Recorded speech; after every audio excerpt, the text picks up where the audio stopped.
Okay. all the candidates. And we are recording it, so somebody can go back and catch the beginning if they want to. So I'll go ahead and kick it off. My name is this is the Gwinnett Primary Runoff Candidate Forum. So the 1, 2, 3, 4, 1, 2, 3, fourth or fifth. I don't know how many elections we've had this year. We've got another couple more to go. It's hosted by the Gwinnett County Republican Party and the United Tea Party of Georgia, and I'm David Hancock with the United Tea Party. And I'd like to welcome all the candidates. Absolutely. Thank you so much for being here, your supporters, and all the voters who are attending. This is going to be good for me as well, because I feel like I don't know enough about the candidates to make a really intelligent choice about some of them. There are 4 candidates who are seeking Gwinnett school board positions. There are 2 candidates who are seeking Gwinnett Superior Court positions, and then 2 candidates who are seeking position of Georgia State Senator. And then all 8 candidates were invited to this forum. Unfortunately, Shanna White and Rachel Stone are not here. We regret that, but on the positive side, we have more time to ask questions of the other 6 candidates. So each of them will be introduced in their turn in a few minutes. And right now, I'd like to get started and introduce my co-moderator, Victor Armendariz, who is actually out of town, but was able to join us virtually. Good afternoon, Victor. Please tell us a little about yourself and explain the format for today's forum. Yeah, absolutely. Good evening, David. And it is really nice to see everybody virtually. And I'm so glad that I was able to join and be David's co-moderator. But as he said, I am Victor Armendariz. Some of you may know me from my radio show, the On Point with Victor show. You can catch that anywhere. I'm known as the Mexican Not Afraid to Be American. You can find it on Spotify or Apple Podcast, any podcast, just about any platform. You can even ask Alexa through Amazon and she'll play my show, maybe reluctantly, but she'll play it. But you can find me anywhere. I also, every now and then, you will hear me fill in for the Eric Erickson show. I just happen to be the most requested fill-in host that Eric Erickson's ever had. I really enjoy doing that. That's a lot of fun. So yeah, that is me.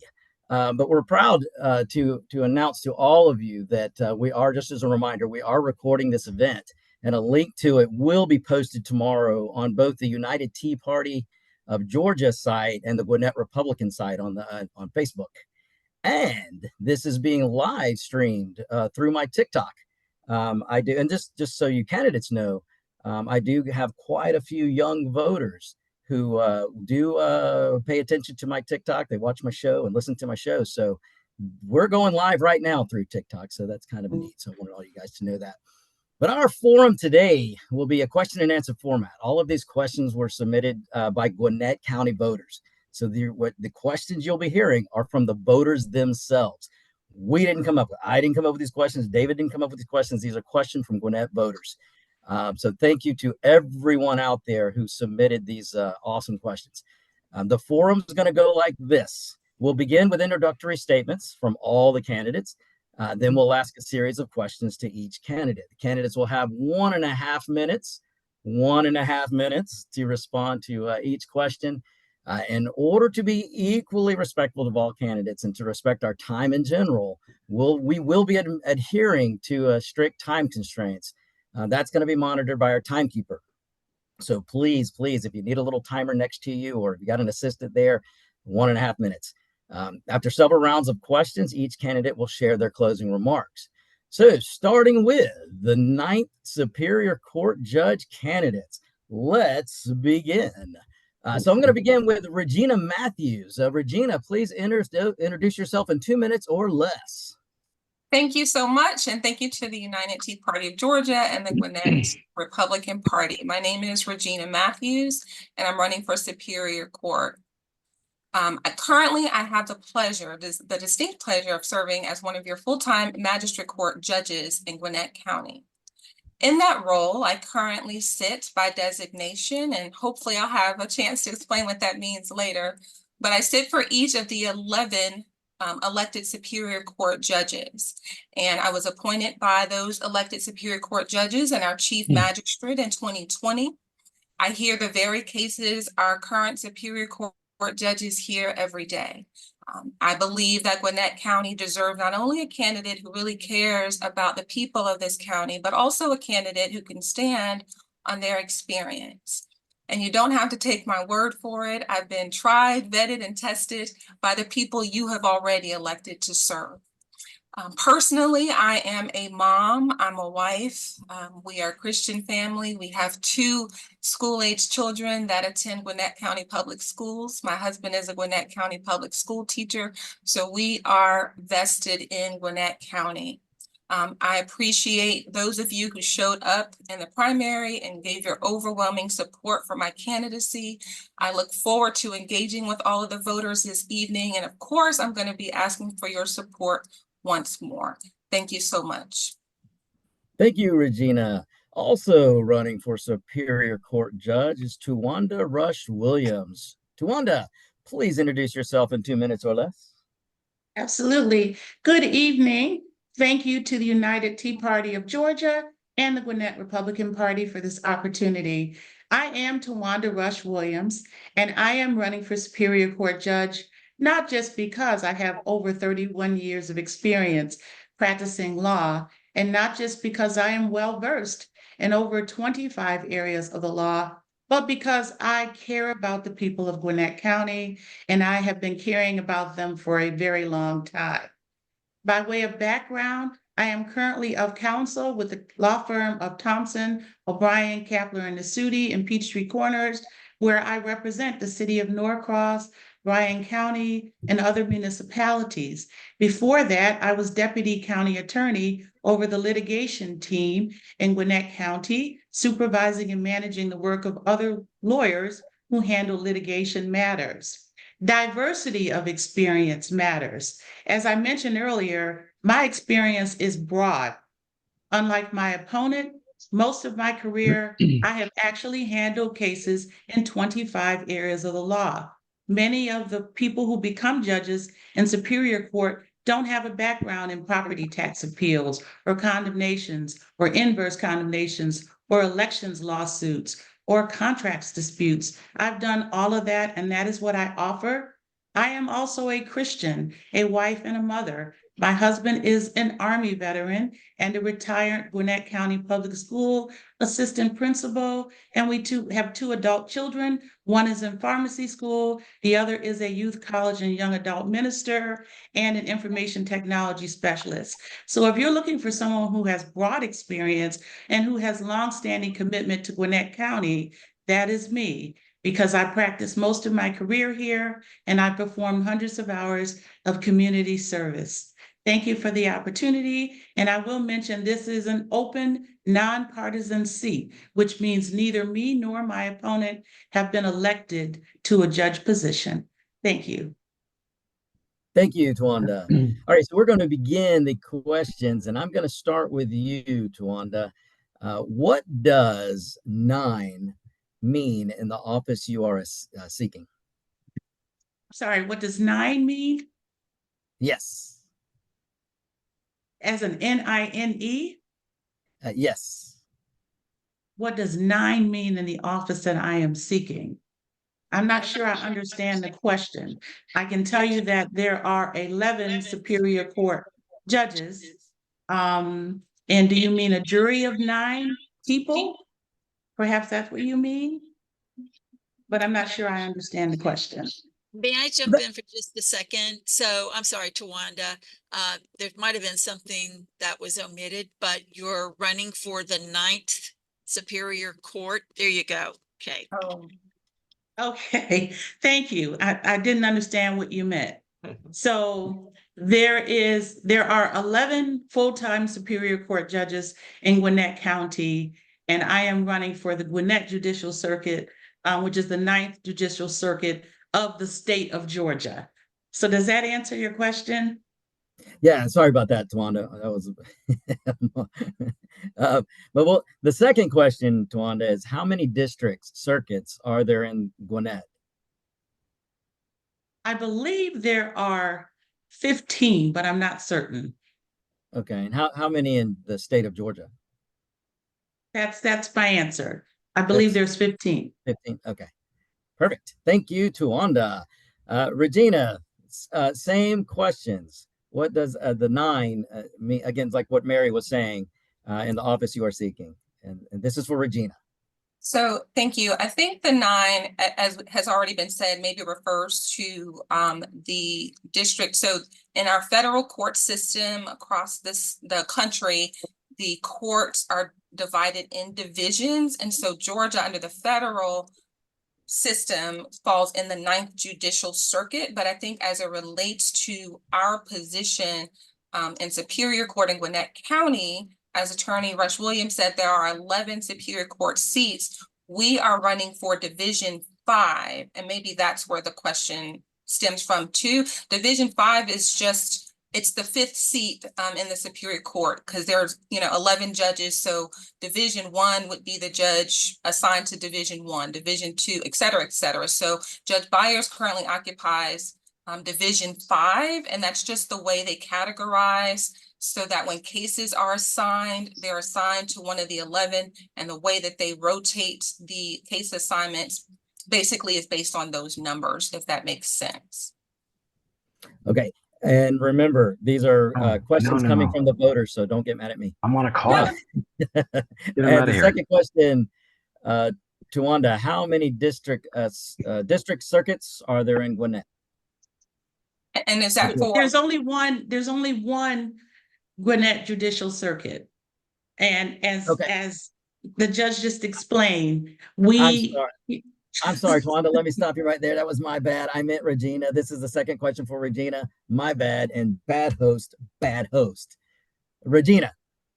So if I'm understanding the question, and hopefully I've already answered it, in Gwinnett, there's only one judicial circuit. So there are different types of courts within our circuit. So for instance, we're running for Superior Court, and hopefully there'll be a question later for us to explain what Superior Court judges do, because I don't think I can in my minute and a half at this time. But there's state court, there's recorder's court, there's juvenile court, there's magistrate courts. So within the judicial circuit in Gwinnett, there are different classes of courts, so to speak, but there's only one judicial circuit in our county.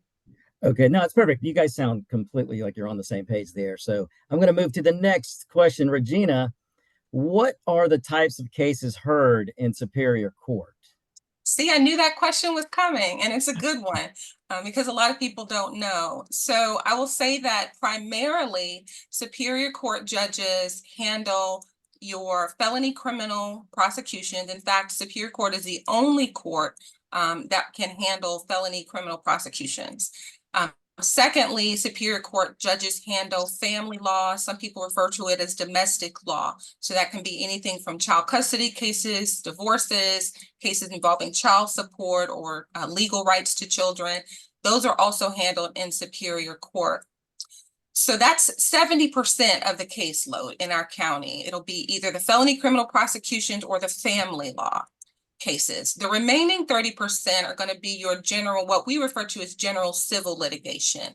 So that can be appeals from magistrate court, which might include a landlord-tenant appeal, small claims appeal.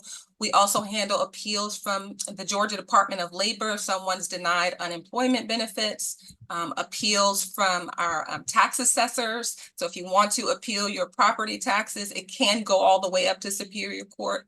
We hear cases involving land disputes, title to land, tort actions, malpractice, pretty much any type of civil case that one can bring that can also be brought in Superior Court. But again, that's about 30% of what we hear. Mostly it's going to be your family law cases and felony criminal prosecutions.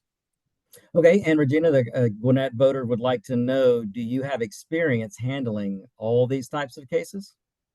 I do, in fact. Contrary to what the other candidate has indicated, I started my career as a public defender. And so most of my career at the public defender's office actually involved handling felony criminal prosecutions.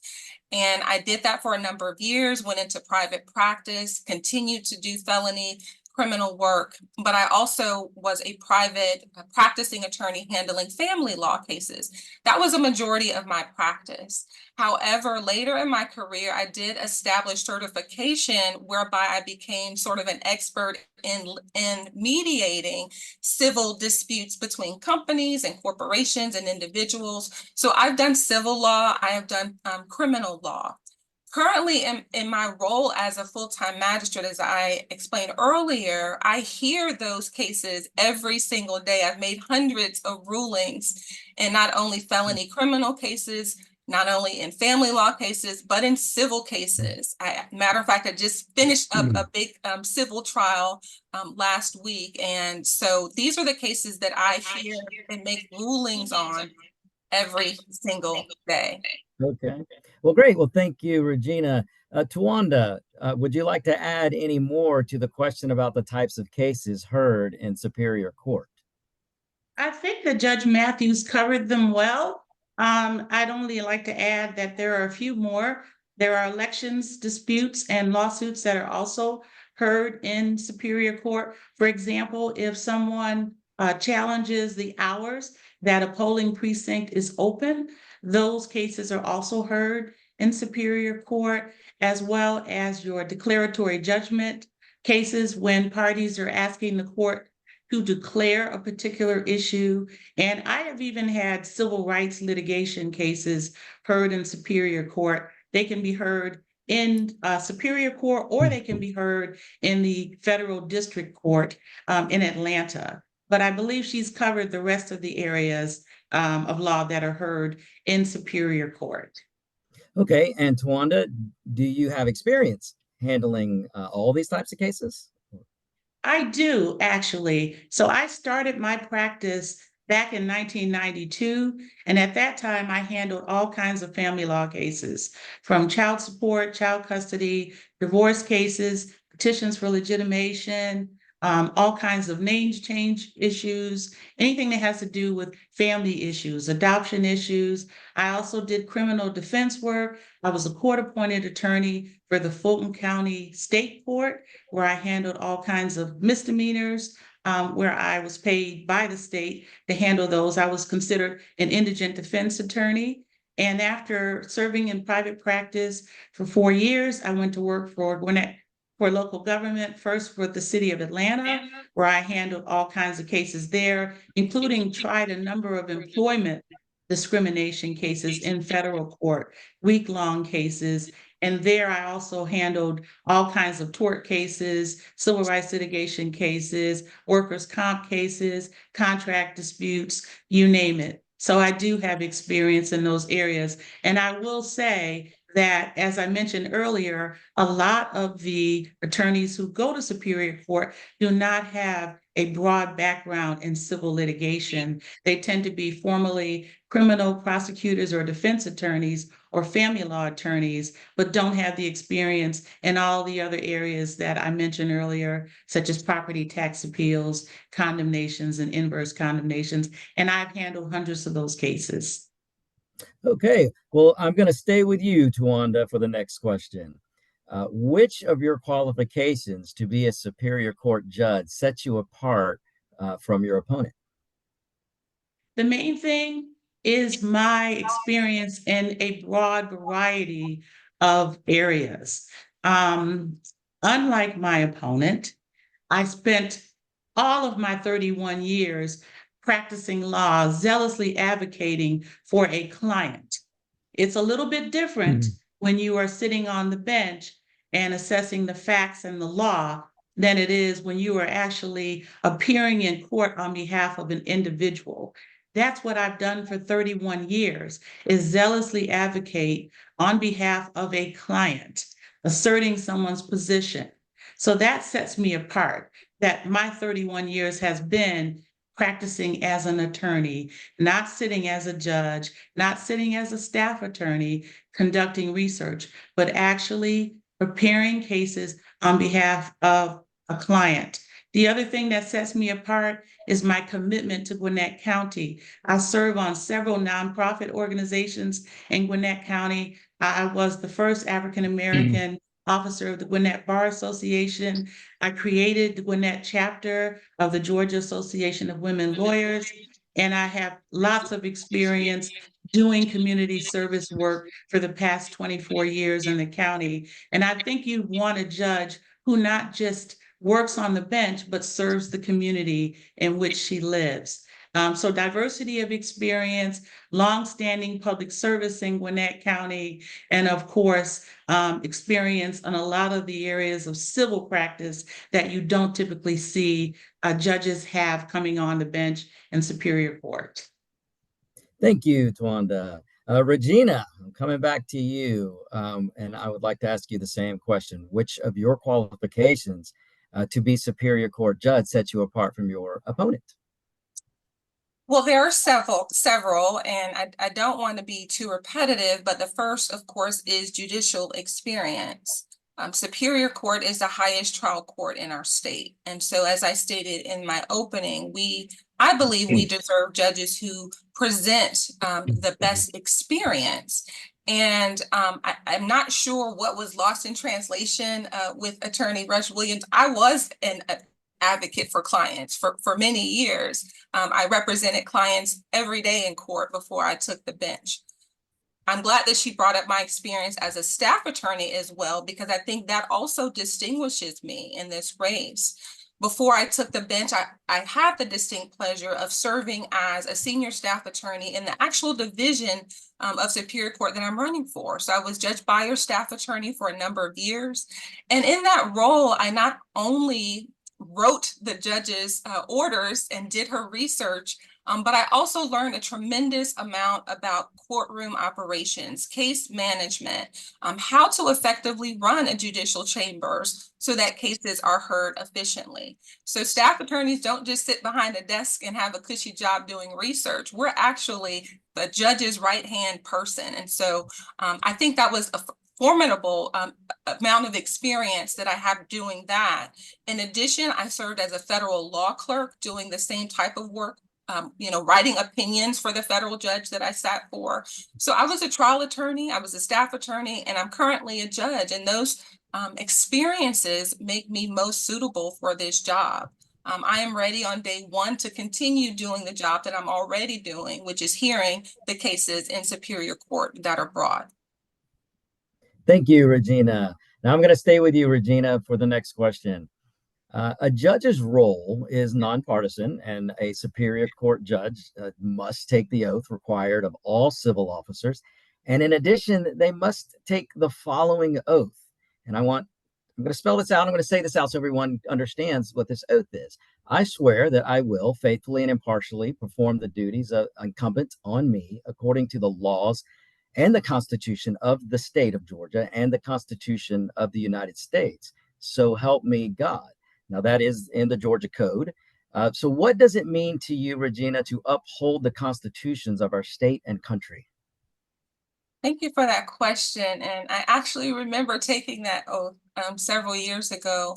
I will say that I'm the type of judge who believes that our role is primarily to uphold the rule of law. And so part of the rule of law and really the pinnacle of our rule of law in our country is our Constitution. So I believe it's my duty to uphold the Constitution of the state of Georgia, the Constitution of the United States, but also the laws passed by our legislators.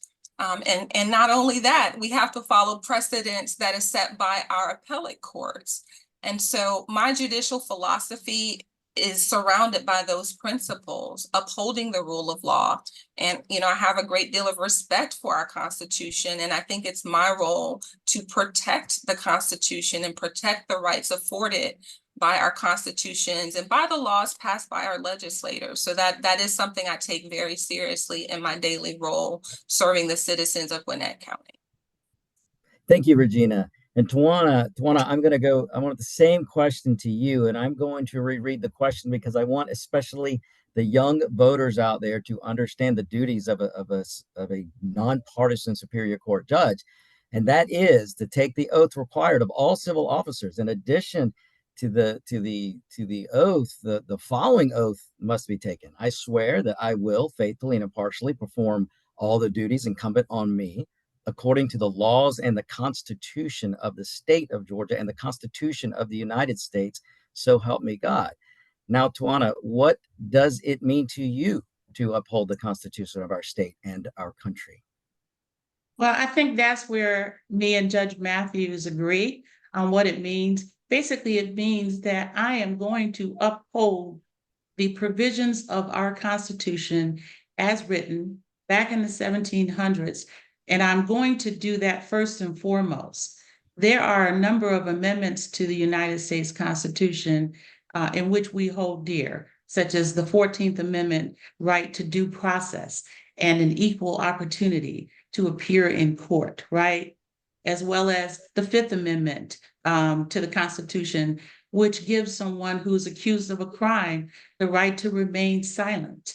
And then there's the Sixth Amendment, which says that everyone who has a criminal case brought against them has the right to appear in front of an impartial jury, which means a jury of his or her peers who will not prejudge the case going into the trial. So I certainly would uphold all of the provisions of the Constitution as a judge, if I become a judge, if I'm fortunate enough to be elected judge, are required to uphold.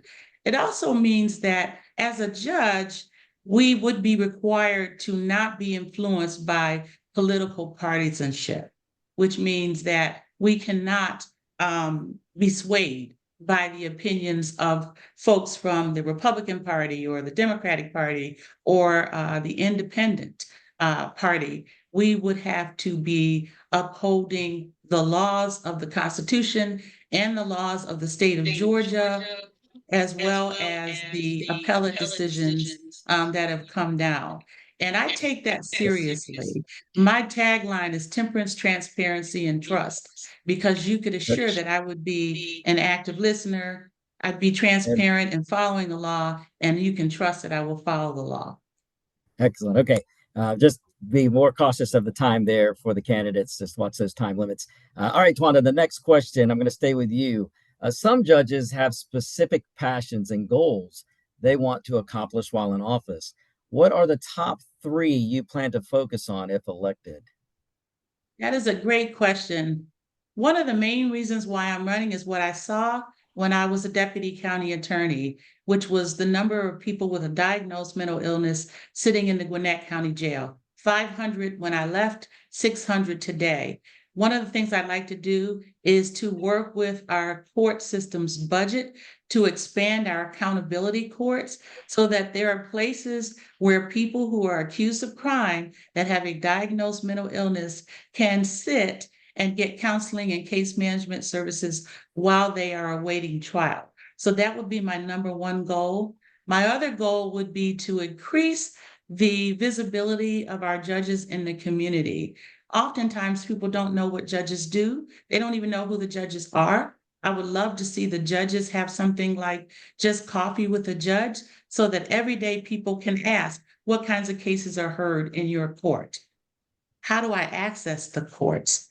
That's a very big, important thing. The other thing I'd want to do is still along the lines of criminal defense. I was on the Indigent Defense Governing Committee, and we were responsible for reviewing the invoices private lawyers who represented indigent defendants. There's just not enough lawyers who are willing to do that. So I would work with the Indigent Defense Governing Committee to expand the hourly rate so that we can attract more lawyers to provide a defense for indigent defendants. Those would be my 3 goals.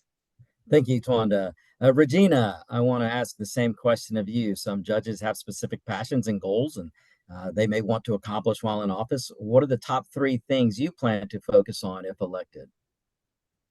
So the first thing I would say is making sure that our Veterans Treatment Court and our Mental Health Court stay in place. Currently, Judge Byers, a judge that's retiring and whose seat we are seeking, when she retires, those courts could potentially, and actually they will, go away. There are no other judges yet who have said that they would take over those 2 courts. They're the only veterans treatment court and the only mental health court that we have in Gwinnett County.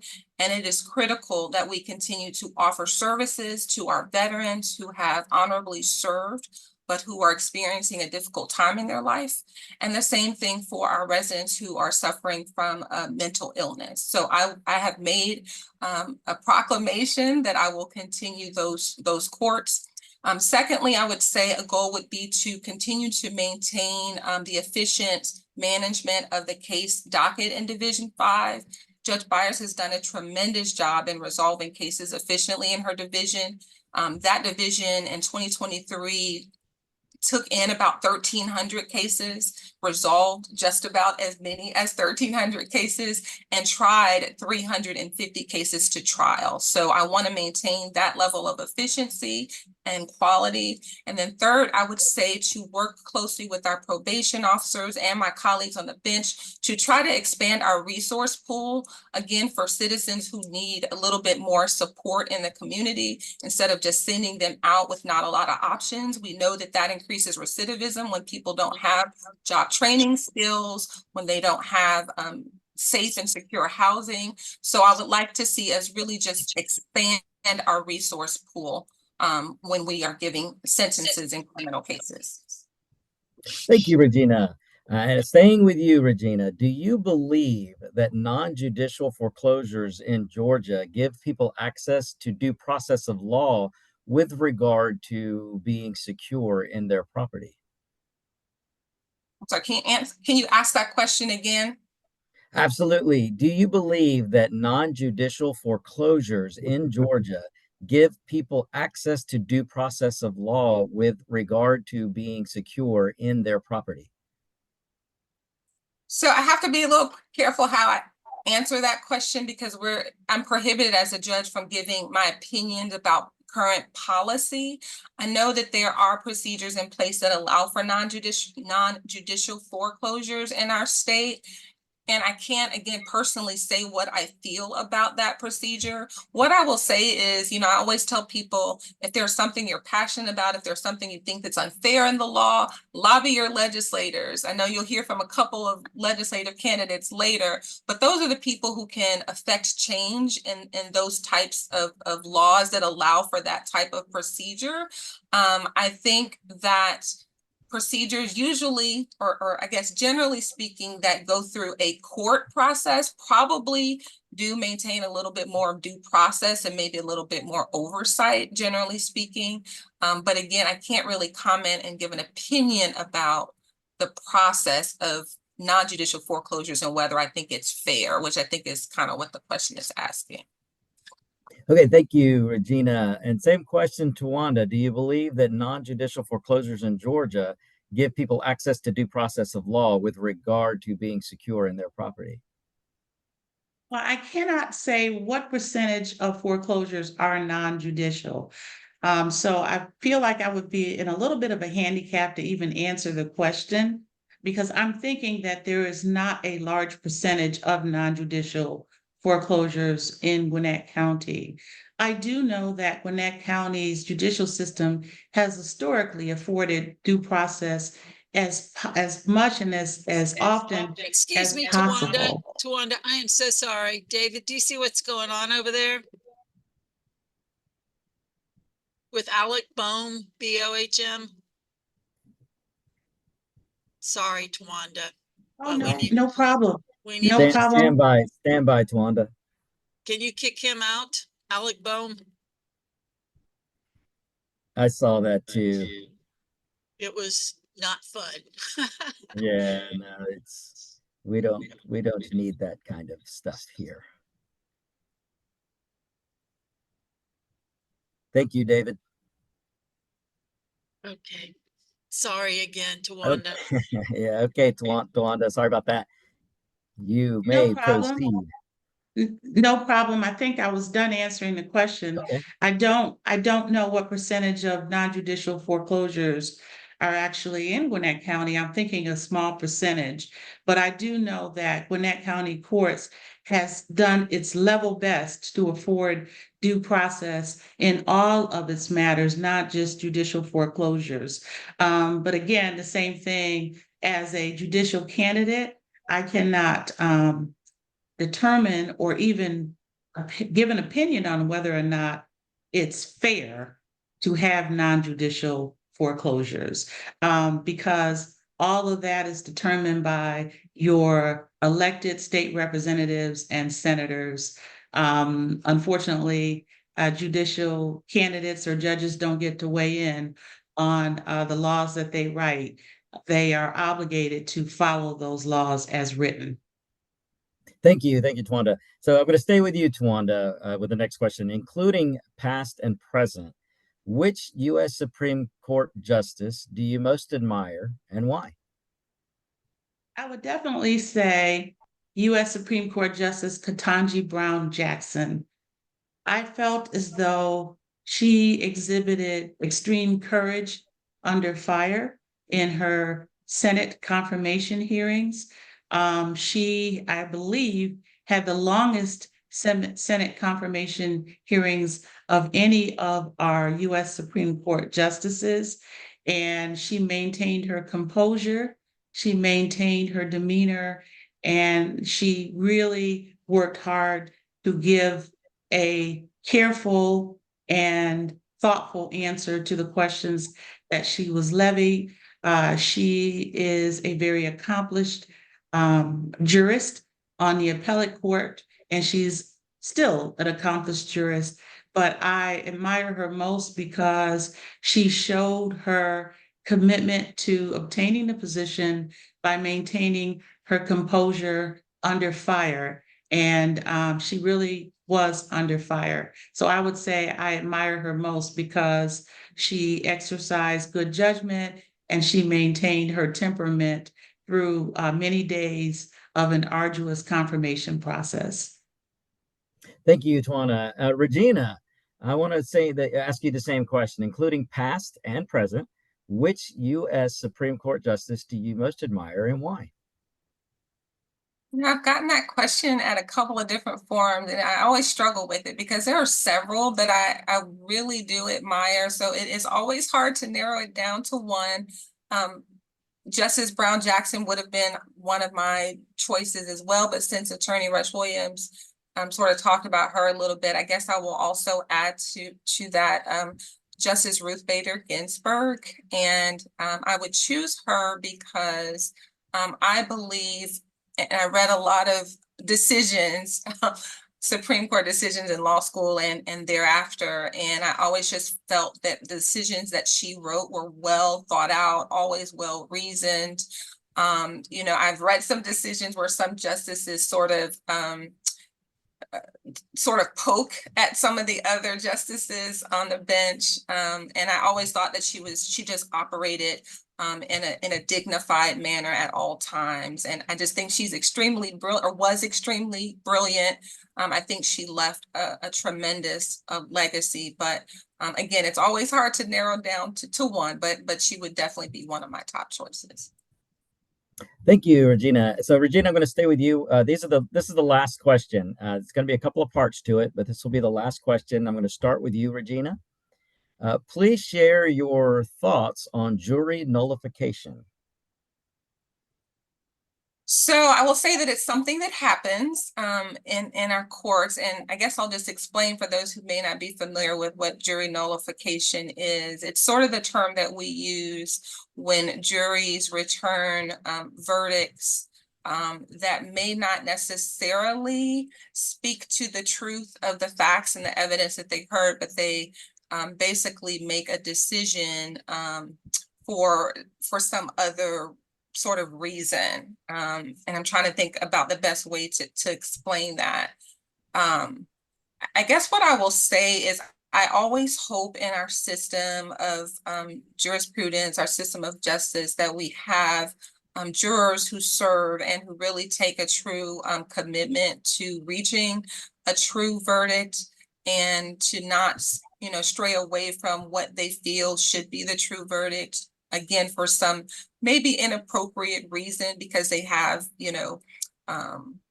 they feel sorry for either the defendant or the victim, or and those are the examples that really come to my mind first, is having that sympathy way more than really what the evidence and facts showed. So I will just say it comes up. There's no, true way to tell, whether, there's a jury nullification issue in any given case. And again, you can only hope that as someone who presides over the trial, that you make sure that the trial is presented fairly and within the confines of the law, and hope that the jury reaches a verdict that is true. Okay, and will your instructions to juries include the Georgia Constitution mandate that a jury not only may decide based on the evidence in the case, but also may judge the fairness and constitutionality of the involved law itself? Repeat the question one more time. I want to make sure I understand it. Okay, sure. Will your instructions to the juries include the Georgia constitutional mandate that the jury not only may decide based on the evidence in the case, but may also judge the fairness and constitutionality of the involved law itself? So our jury instructions do not include that instruction because it is not the jury's responsibility to determine whether a law that is part of the laws in our state, they don't pass on whether they believe those laws are constitutional or not. That is not the function of our jury. Our jury listens to the facts and the evidence in the case and the law instructed by the judge and gives a verdict. And I will tell you that our instructions, the instructions that we give to juries, are founded and rooted in legal principles. So we charge the jury on those legal principles that apply in that case. So if it's a theft case, for example, they will get a charge on the definition of theft. They will get general definitions about what the burden of proof is, what beyond a reasonable doubt means, what a unanimous verdict means. Those are just some examples. But the example that you gave is not a charge of the law that we would give, again, because the jury does not determine whether the laws that they're being instructed on are constitutional. Thank you, Regina. Tuwanda, I want to move over to you now with this last question. Please share your thoughts on jury nullification. Well, I think that it's not appropriate because jurors are required to follow the law as it is given to them by the judge. I know sometimes it may be difficult for a jury to make a decision to convict someone for emotional reasons.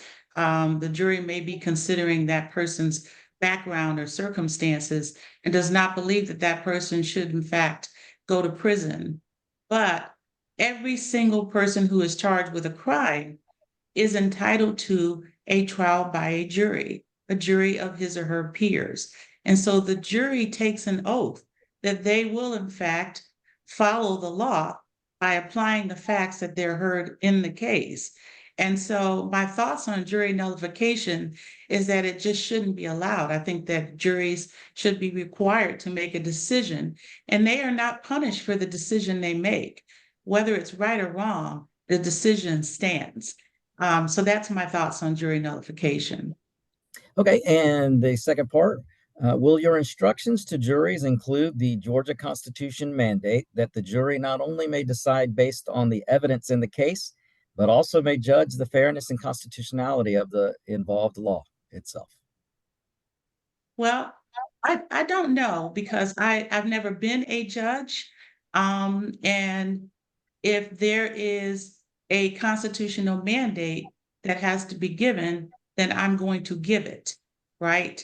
I don't believe that juries are being asked about the fairness of a decision today, but that's a good question that I would have to consider if I am fortunate enough to be elected. So I can't really answer that question without really giving some serious attention and consideration to the laws that are written that judges are mandated to give, particularly in Superior Court. So I know that doesn't really answer the question, but because I'm not in the role of a judge and never have been, I don't want to give an affirmative opinion as to whether or not I would give that law as you stated it. Thank you, Tuwanda, and thank you, Regina. That concludes the questions, and thank you to the Gwinnett voters for those questions. And over to you, David. Thank you, Victor. I think since Victor is the professional broadcaster, he got the harder part with the questions for the judges. Unfortunately, most of us don't know any more about the judges' judicial system in Georgia than we do about the European parliamentary procedures. But I really appreciate you ladies both helping us get a little closer to understanding that. So now we're going to go to School Board District 3 candidate, and we've got Steve Gasper. And as mentioned earlier, unfortunately, Shanna White is not present. But Steve, I'd like to give you 2 minutes, if you would, to introduce yourself and tell us why you're running. Great. Thank you, David. And thank you to the Gwinnett Republican Party and the Tea Party for hosting this great event. Good evening, everyone. My name is Steve Gasper, and I am your candidate for School Board District 3. And I am really running to continue the great work that I've been doing over the last 4 years and really help restore our faith and belief in this great public school system. But first of all, I'm a husband. I'm a father to two very smart and talented boy-girl twins that are about to go into 9th grade. And I'm also a small business owner. I'm an entrepreneur. I've been in the corporate space for about 23 years, and I'm a former classroom educator through a long-term substitute credential, most of the time spent with 4th grade classes, doing all the work that the teachers do. And for me, my platform is very simple and straightforward. It's a quality education for all students, empowering our educators. We got to do a better job listening to them and removing barriers that prevent them from teaching effectively. Safe and inclusive schools want to make sure that every student and person and guest that walks through the front doors of our schools feel welcome and feel well received. Community involvement, and this for me is very important because it just continues on what I've been doing the last 4 years of speaking at school board meetings, being really close to the community when it comes to school board issues and concerns that parents have brought to me, that teachers have brought to me, that administrators have brought to me, that community members have brought to me. And then of course, last for me is transparency and fiscal accountability. This school system operates on a $3.2 billion budget. And every single Gwinnettian that owns a piece of property is a tax-paying citizen, and about 70% of your tax bill goes to Gwinnett schools, and we want to make sure that the money is being spent effectively and as our community wants it to be spent. And of course, that includes transparency on where the dollars are being spent. So I'm honored to be here tonight, honored to answer questions, and hope to let the voters understand what my positions are. All right, Steve, since you're the only one here, strap yourself in. We're just going to be shooting questions at you. So we have 1.5 All right. minutes, 1.5 minutes maximum on each question. And if you want to take less time, that'd be fantastic because it's going to be 8 o'clock already. So Yeah, here's gotcha. the first one. Do you Okay. have any professional experience in any school system? And you did kind of mention that. If yes, what positions have you held? Do you have any other experience outside the school system that would qualify you to be on the school board? So just highlight what you just said, some of it.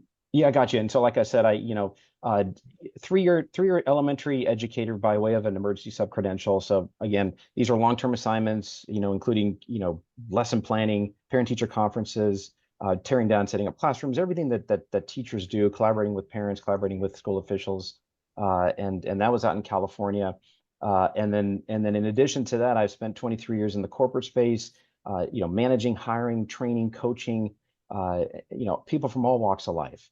And so that for me brings a sense of business acumen to the position. And then of course, being a small business owner, managing budgets, working with people is really what I do best. And I think it'd be obviously beneficial to this position. Okay, another question. To what extent should parents be involved with their children's educational experience? Yeah, I think parents really need to be involved as much as possible. And I think we as a school board and as a school system need to do a better job engaging the parents, figuring out best ways to do that. whether that's through, local parent forums to gather ideas. And I know we've done that over the years. I know the school board members have come out to their local communities and their local districts to really get down to the grass level of the community and meet the parents in their own home turf. And that is important because, again, parents need to be part of this equation. They're a highly influential component of our children's education, and we need to continue that. Okay, do you now have, or have you ever had children in public school? And I think you mentioned that, but if yes, please share your personal involvement as a parent. Yeah, so my kids have been enrolled in Gwinnett County schools for 9 years. However, the last from years 2020 to 2023, we did put them in private school to give them a more seamless educational experience. We know what COVID did. We know COVID basically turned the world upside down as we know it. Everything stopped. My kids struggled immensely doing digital learning, and they were unable to wear masks for numerous medical reasons. And we put them in private school to give them that seamless transition. And throughout that entire experience, my involvement has always been, being at the schools. I actually missed the All Pro Dad dinner breakfast events that they did at my kids' elementary schools, being a local community baseball coach. A lot of my sons still have friends. We've coached baseball with them and coached soccer as well. So I love being a part of it. And part of your answer leads well into this next question. As a school board member, do you think that parents have the ultimate authority over a child's education, personal welfare, and medical choices? And if not, why? Yeah, no, I truly feel that parents are the ultimate decision maker when it comes to their kids. Medical decisions, what they want their students to see and hear in the classroom. There are numerous amounts of parents that have certain religious beliefs that could limit some sort of education in the classroom. There are parents that feel that their student needs to learn a different way. And so I truly believe that parents need to be the final decision maker when it comes to our schools. Our education system is really good, and it is our job to teach our kids and give our kids a quality education and teach them the basics: reading, writing, arithmetic, civics, history as it was written, and not as it's been manipulated. We want to learn from our experiences and learn from our mistakes, and that's how we do it. Well, do you think that public school teachers should teach students how to think or what to think? Yeah, that's a good question. And I think teachers are there to educate our students in a way that is very streamlined, and allowing students to really think on their own and take in everything that's been taught to them, and just be able to take that into their daily lives and into their home life as well. So I do think it's important that teachers work closely with the students and teach them in a way that's effective, and that's where they're at. All right, important question to many of our people. How serious is violence in Gwinnett County schools right now? And what specific measures do you plan to implement to address and reduce violence in our schools? Yeah, violence is a very serious issue. It's preventing our teachers from teaching all of our students fairly and equally. They're spending more time dealing with discipline challenges in the classroom. I think we have to do a better job setting really strict consequences for students that break the rules and that continue to break the rules, because it is not setting them up to be successful adults when they do make it out to the real world. And for me, that really, like I said, involves tightening up the discipline program. And I do believe in some aspect of restorative justice there. Every student comes from a different walk of life. No two students are alike, whether it's a family situation at home, whether it's the the true nuclear family or a single parent family, or what. We have to understand that. So I do believe in some aspect of that, but I also believe that students need to be held accountable. And for me, it's just tightening up the discipline policy, making students aware that if they break the rules, there's going to be real consequences. So it hopes to curtail that and allows teachers to teach for all students. Okay, some of the information I looked up before this was graduation rates, and I went back actually, in the state of Georgia is easier to find for several years. But what is the latest state graduation rate, and what ideas do you have to improve that number in Gwinnett County? Or if you know the Gwinnett County rate, that'd be great too.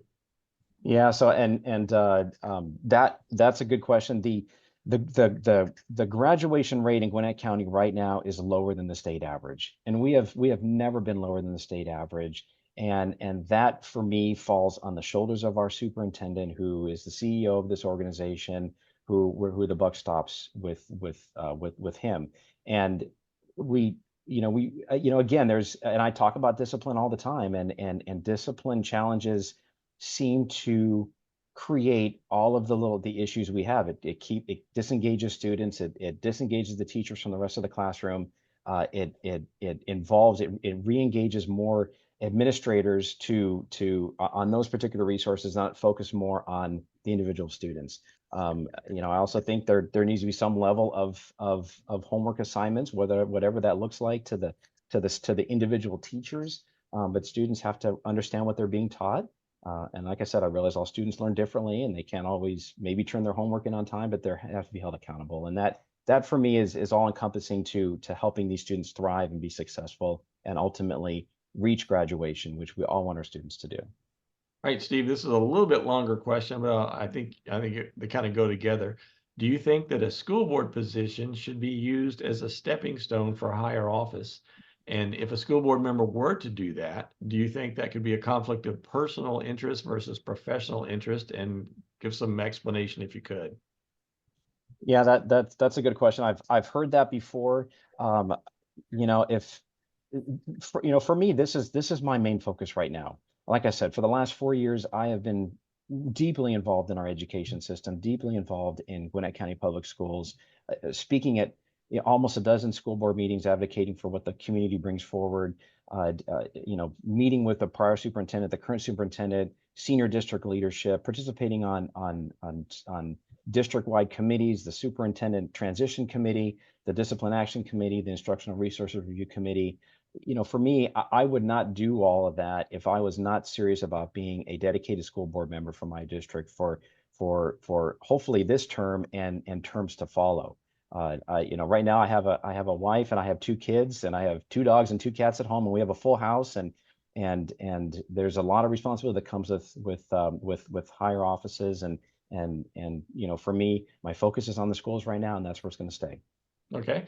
Currently, we're seeing advocacy groups speaking out for or against certain policies and curriculum content in schools. For example, the right-leaning Moms for Liberty and the left-leaning GLSEN. I don't know if that's pronounceable or not. First question is about those types of advocacy groups. Have you ever accepted any money from any of those groups? I have not accepted any money from any of those groups. No, sir. Okay, that was an easy one. What about the second part? Do you believe that these organizations can play a positive role in public education, and which of their policies do you support?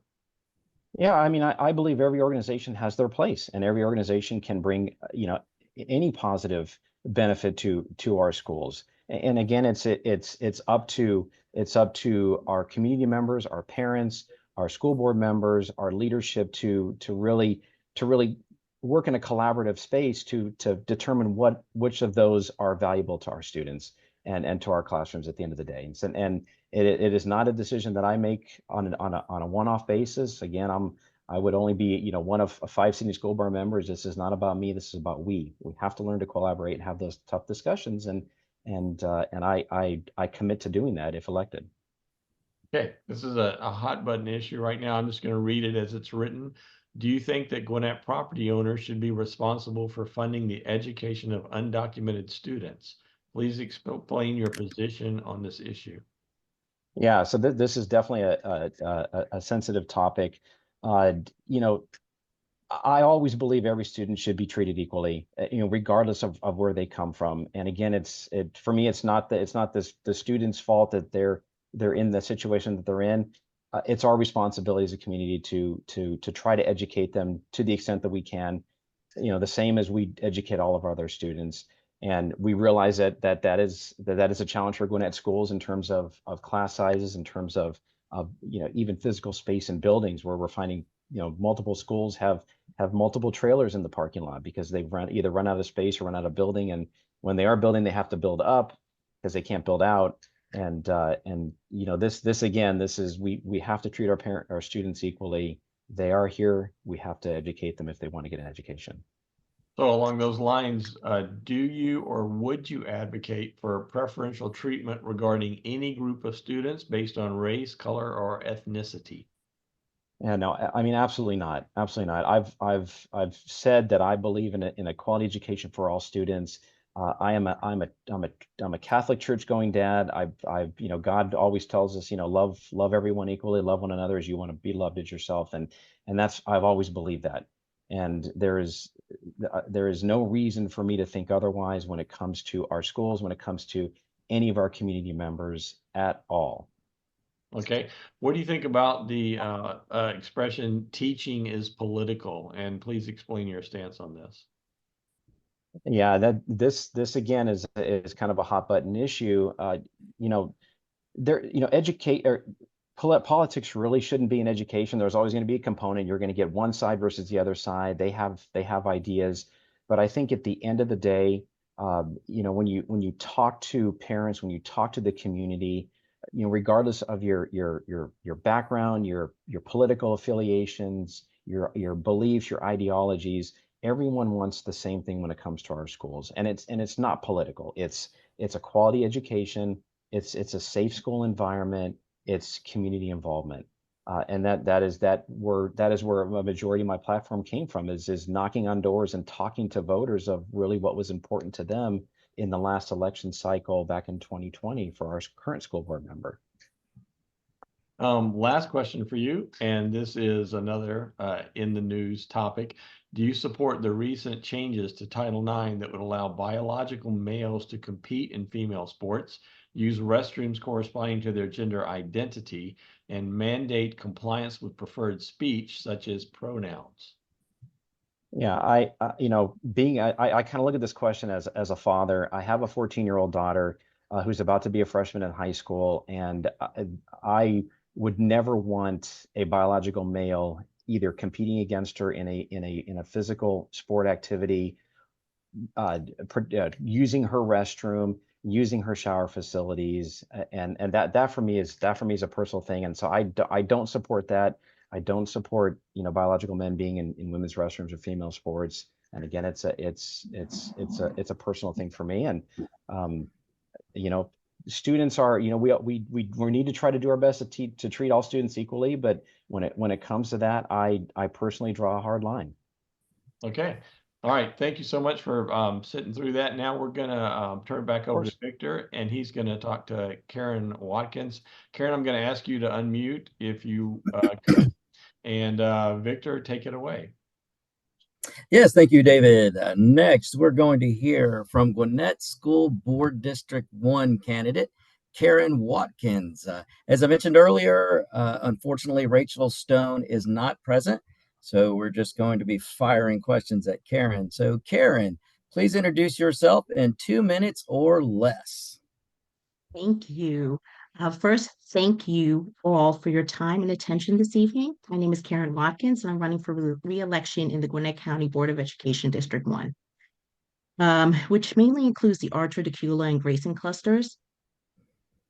So what I want to tell you this evening is that I do bring a unique blend of academic achievement, community involvement, and a commitment to education excellence.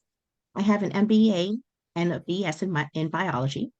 In addition, I was raised in a very culturally diverse environment in New York by a Filipino mother and an African-American Caribbean father, giving me deep appreciation for multicultural perspectives. Since relocating to Georgia in 2015, I have completely and deeply been involved in Gwinnett County, in the Gwinnett County community, particularly in the Grayson cluster. In 2019, I co-founded a nonprofit organization dedicated to fostering thriving communities with education at its center. In addition, my contributions have been recognized by the President's Volunteer Service Award from COIAD for work in youth development, drug prevention, education, and leadership training. I've also led initiatives that provide opportunities to our students in Gwinnett County Public Schools, including peace leadership, summer and after-school programs that empower students to engage in impactful community activities. My extensive volunteer work, which spans well over 500 hours, focusing on anti-drug education, raising awareness on issues impacting our students, and creating a safe and healthy community for our children. My extensive experience is also in large global corporations. For me, it has prepared me for the role of school board. I have drafted policies, worked in governance and compliance, created and implemented strategic plans, and helped manage multi-million-dollar budgets. This is prior to me being on the school board. With over 20 years of professional and board experience, I excel in facilitating discussions to reach consensus and embody servant leadership. I have committed to maintaining the high standards of our school board, including setting the vision, making policies, and managing finances and ensuring quality education for all students. As the only candidate with this level of professional experience, I bring both theoretical knowledge and practical real-life application to the role. As a Thank you, dedicated Karen. parent of 2 5 daughters, seconds. yes. Thank you, Okay, Karen. go ahead. All right, thank you. I could go Sorry, on and Karen, on. we Yeah, really no got to worries, speak. no worries. We've got to speak to the time because we're running late. So Absolutely, no please, worries. you've got a minute and a half here. So let's go through these on your. So just try to stick to 60 to 90 seconds on your answers, please. Okay, All here right. we go. Do you have any professional experience in any school system? And if yes, what positions did you hold?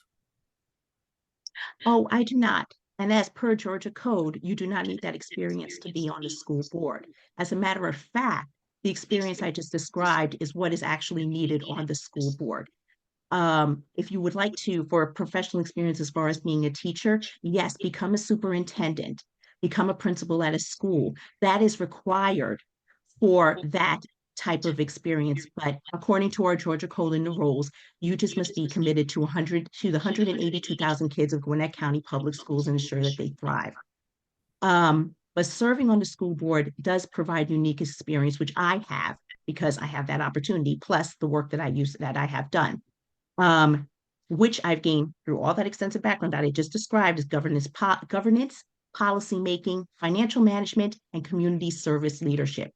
Unlike my opponent, I combine theoretical knowledge and practical real-life application. I prioritize student achievement for all of our 182,000 students, which gives them the benefits of being effective and trying to ensure that we have resourceful learning environment.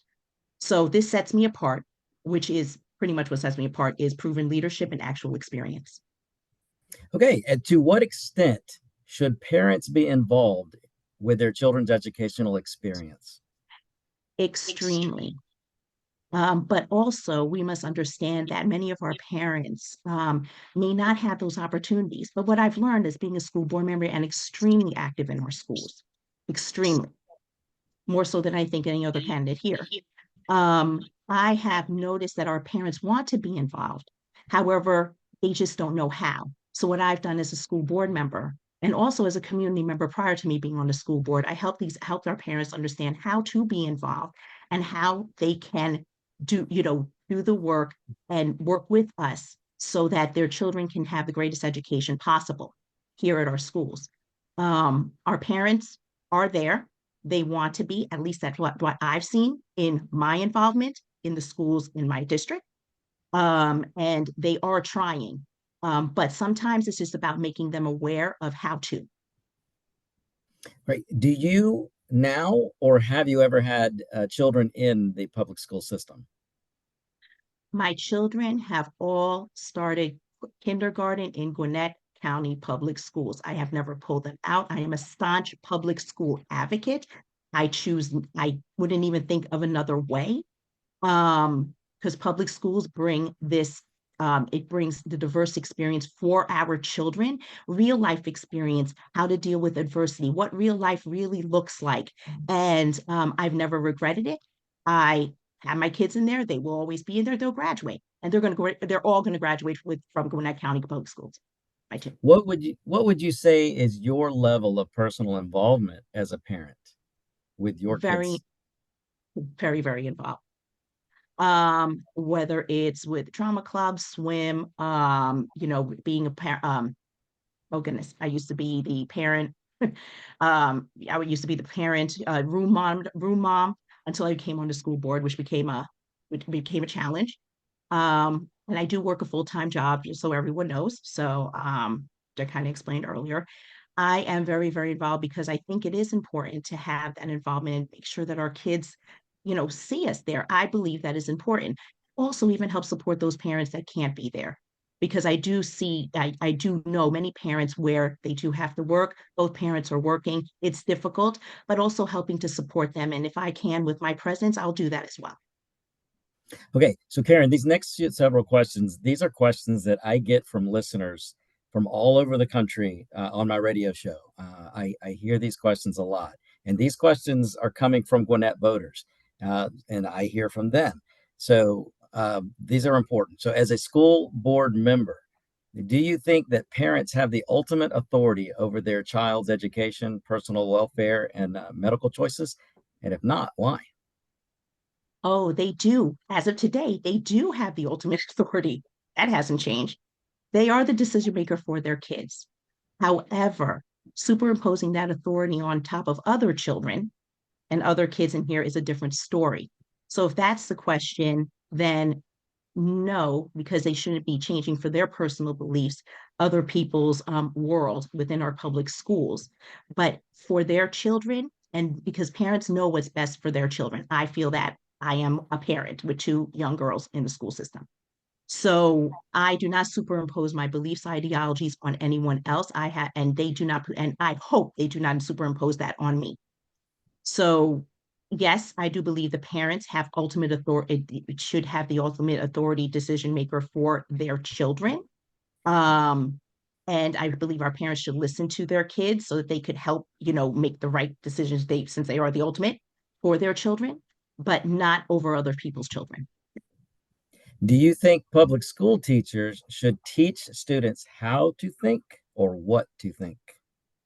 I think public school teachers should teach our children how to critically think for themselves. Our teachers, we have some great teachers here in Gwinnett County Public Schools. Critical thinking is very, very important. And I have not seen a teacher, none of my teachers at least, and I've been here the whole time, they do not teach my child how to, this is how you're supposed to think. This is the ideology that you're supposed to follow. This is what it is, bannable, right? No, they teach them how to think. They teach them how to think and make choices, which is what the expectation is that I have heard from pretty much all the parents that I know, because they want their kids to be able to thrive and be able to be operable in the world. How serious is violence in the Gwinnett schools, and what specific measures do you plan to implement to address and reduce violence in our schools? So, just for clarification, violence in our schools all throughout the country is astronomical rates right now. Okay, not specifically just to Gwinnett, all throughout the country. In Georgia, especially with some of the laws that we have in place right now, which gives many of our students some access and opportunities to guns, okay, making it very easy for them to obtain and possibly bring to school and harm someone. So what I would do, I would help to, something we haven't done yet is implement comprehensive anti-violence policies, developing those clear policies to help ensure we have policies in place. But some things, especially where we can help to advocate for ensuring, we lock up our guns, do those types of things. I think those are things that we can enhance just a little bit. We already are doing with some of the help of enhanced security measures. We have already done that in my tenure.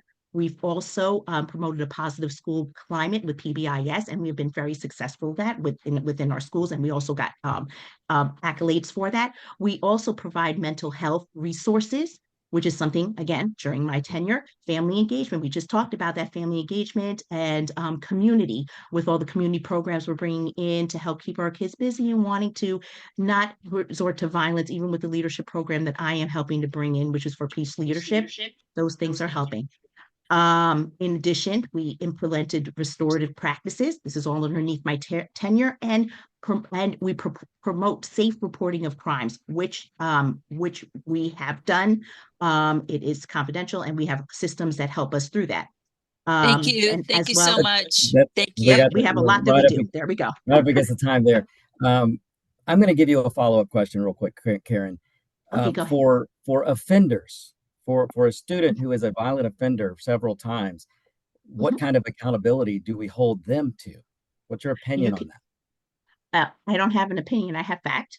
Okay, we do hold our students very accountable for violent crimes by law. We have to. Whether they stab, they shoot, whether they do anything on school property, things we can't access is outside of school. But within our school properties, we do have our children are disciplined. They are, and it's by law. There is nothing, we aren't doing anything. We're not saying, oh, you stab someone, you stay at school. No, it doesn't work that way. The law tells us what we need to do, and we do it. And our discipline policy, and also the codes within there for what type of infraction they would get is on our website, and everyone could look at it. But for anything for violent crimes, any of those types of things, by law, we are to take certain measures, and we follow the law. Thank you, Karen. So what ideas do you have to improve the graduation rate that we see in Gwinnett County? Well, we have these ideas all laid out in our strategic plan. So please remember this, 2021, 2022, at the end of COVID, we had our, if that was our pretty much baselining time. Then we superimposed a strategic plan, okay, for 2022, 2023. We've done pilot programs. We've done things to help, pilot programs to help improve literacy. We've expanded our pre-K, we've expanded our early childhood pre-K programs, which was a big feat, but we did it with our community's help. All of these things are going to help with improving our children's scores and achievements so that they could graduate. So because we started our strategic plan, first implementations and pilots, which now we've expanded for this year, which you will see the new graduation rates, okay? And you'll be pleasantly surprised. You will see that there are changes, but I encourage everyone to go and look at our strategic plan, see all the initiatives that we have, and also look and see what achievements we have made before placing judgment on anything. Karen, do Okay. you happen to know what the state graduation rate is currently? Those numbers are going to be coming out very shortly. Keep posted. I will probably post something on my Facebook page because I'm going to be celebrating what I think is going to be a great celebration for 2023, 2024, 24 graduation rates. So, all the initiatives we've done, everything you're going to see that we probably well superseded the state at that point. Okay. So that's the Okay. hope. Well, Okay. our voters are going to be able to check that because I've Oh, got a yes, number. yes. Go to my Facebook page. You'll see. I always love bragging about what we do. Well, I've got a number for 2023. The statewide graduation rate was 84.1%, That's which correct. was up from 79.4% in 2016.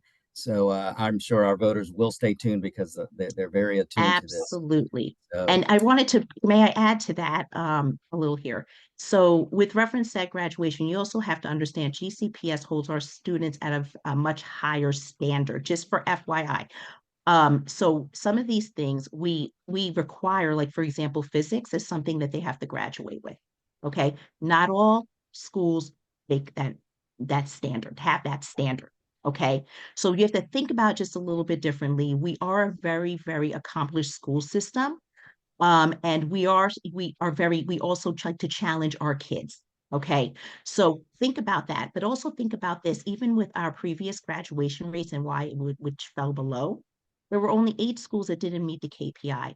And those 8 schools were very close to our KPI, which is around 83%. But then also we had 15 schools that superseded it and were well above 50, when I say 15 clusters that were well above high schools that were well above that. And remember, we're the largest school system. They were even well above Beaufort City schools. They were well above Marietta City schools. So really think about that, because remember, Gwinnett is a huge beast. It is huge. So think about it, really compare, and don't just look at it as a holistic number, because it isn't. It isn't. Okay, well, thank you, Karen. So we're gonna move on because we got to get moving here quick. Yes, of course. Do Go ahead. you think a school board position should be used as a stepping stone for higher office? No, never that. If you're not in it to win it for these kids, you shouldn't be a school board member. Just go straight running for state senate or state house. We are here to serve children. We're not even here to serve the voter, to be honest. We're here to serve 182,000 plus kids. That is our job. That is what the law, that's what the code says. That is what we do. So no, this should never be used as a stepping stone in any way, shape, or form for higher office. Okay, and I would say many voters are parents, so they are involved heavily. Yes. Currently, we are seeing advocacy groups speaking out for or against certain policies and curriculum content in schools. For example, you have the right-leaning Moms for Liberty, and you have the left-leaning group GLSEN. Have you ever accepted any money from any of these groups? I have not accepted any money from any of those groups, no. Do you believe that these organizations can play a positive role in public education? And if so, which type of policies would you support?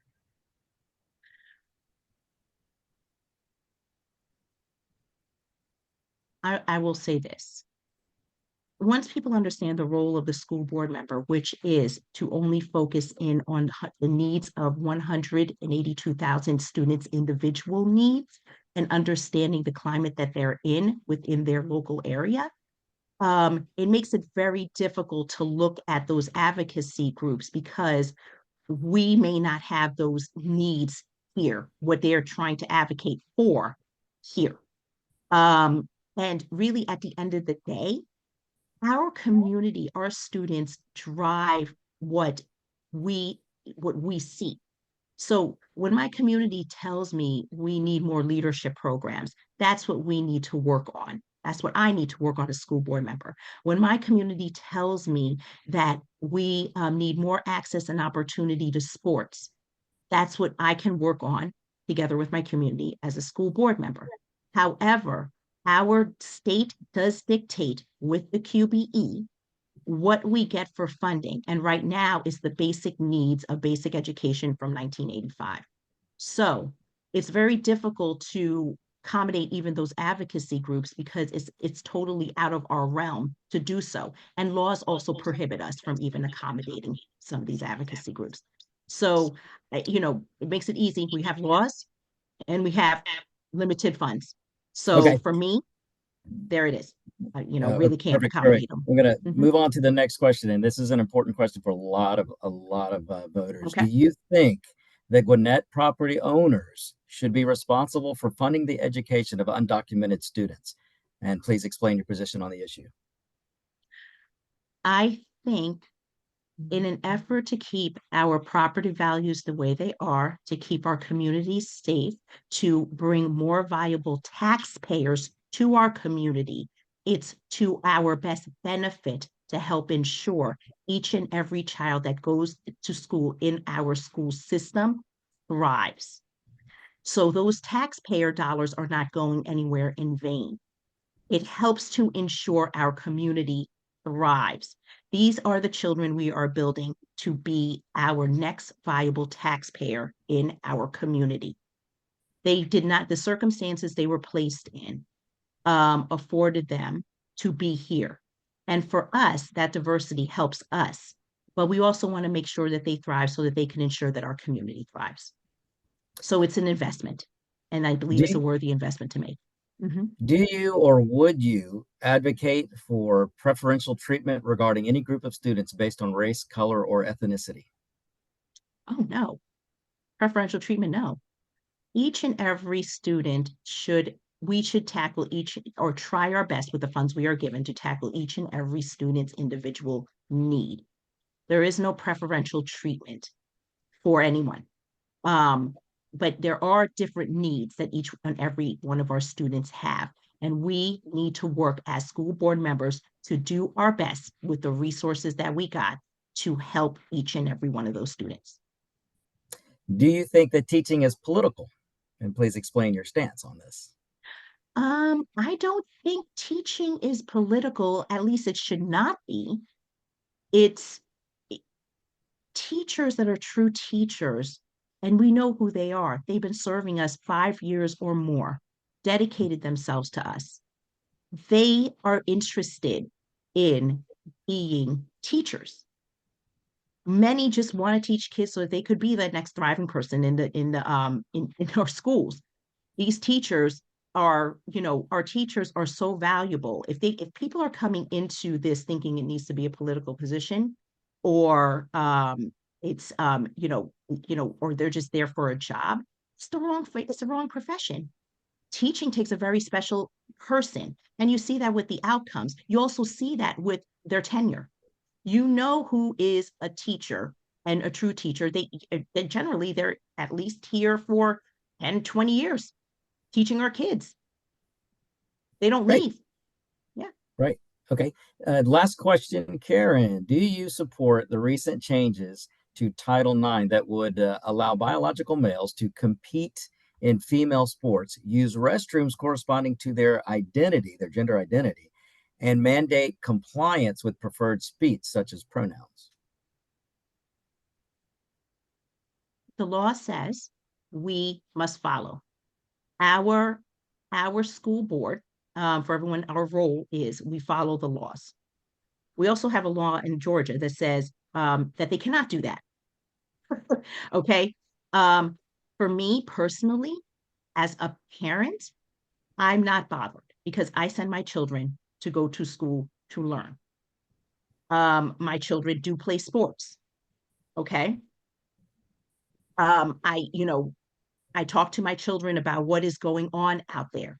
Okay. I speak with them. If they feel uncomfortable, then we may not use the bathroom if they feel uncomfortable. I try to talk to them about these things because these are serious discussions we have to have with them as they are going to be out in the world.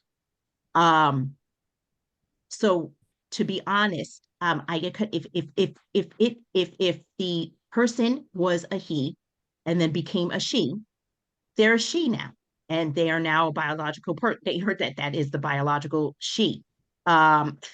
I can't control that. I can't do anything with that. The law says we welcome. That's fine, right? I have no judgment. It's something where I think it's an individual who can I guess it's depending on the individual and who is bothered by it. But I'm not going to superimpose my beliefs on anyone else if you are asking. That I'm not going to do. I think we follow the laws. We know what the law is, and we abide by it. My personal beliefs really aren't, it doesn't even make a difference, even being a board member, to be honest. Well, thank you very much, Karen. That ends those series of questions. And David, I'm going to come back to you. Karen, I personally would like to thank you also for coming on and boldly answering questions. This is not your normal audience, but you are a candidate that we need to find out more about. And I've learned more about you tonight than I have known at all. So I really wow. I appreciate you doing that. Oh, of course. Thank you for inviting me. Sure. I appreciate that. Yeah, well, I'm not gonna talk about myself. So tonight, last race, we're almost done here. Well, we're getting close to the end. We can see the finish line. The last race tonight is a Republican primary for Georgia Senate District 7. Georgia Senate, obviously, very important position. We have two candidates in a runoff, Fred Clayton and Greg Howard. We're going to begin with Fred. Fred, please introduce yourself in 2 minutes or less. Okay. My name is Fred Clayton. I'm fighting for safer schools, safer neighborhoods, and lower taxes. I was born in Florida, but I've lived in Georgia for over 30 years.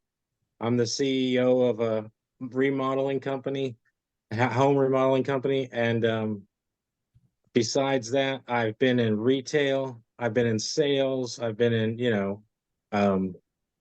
service industry.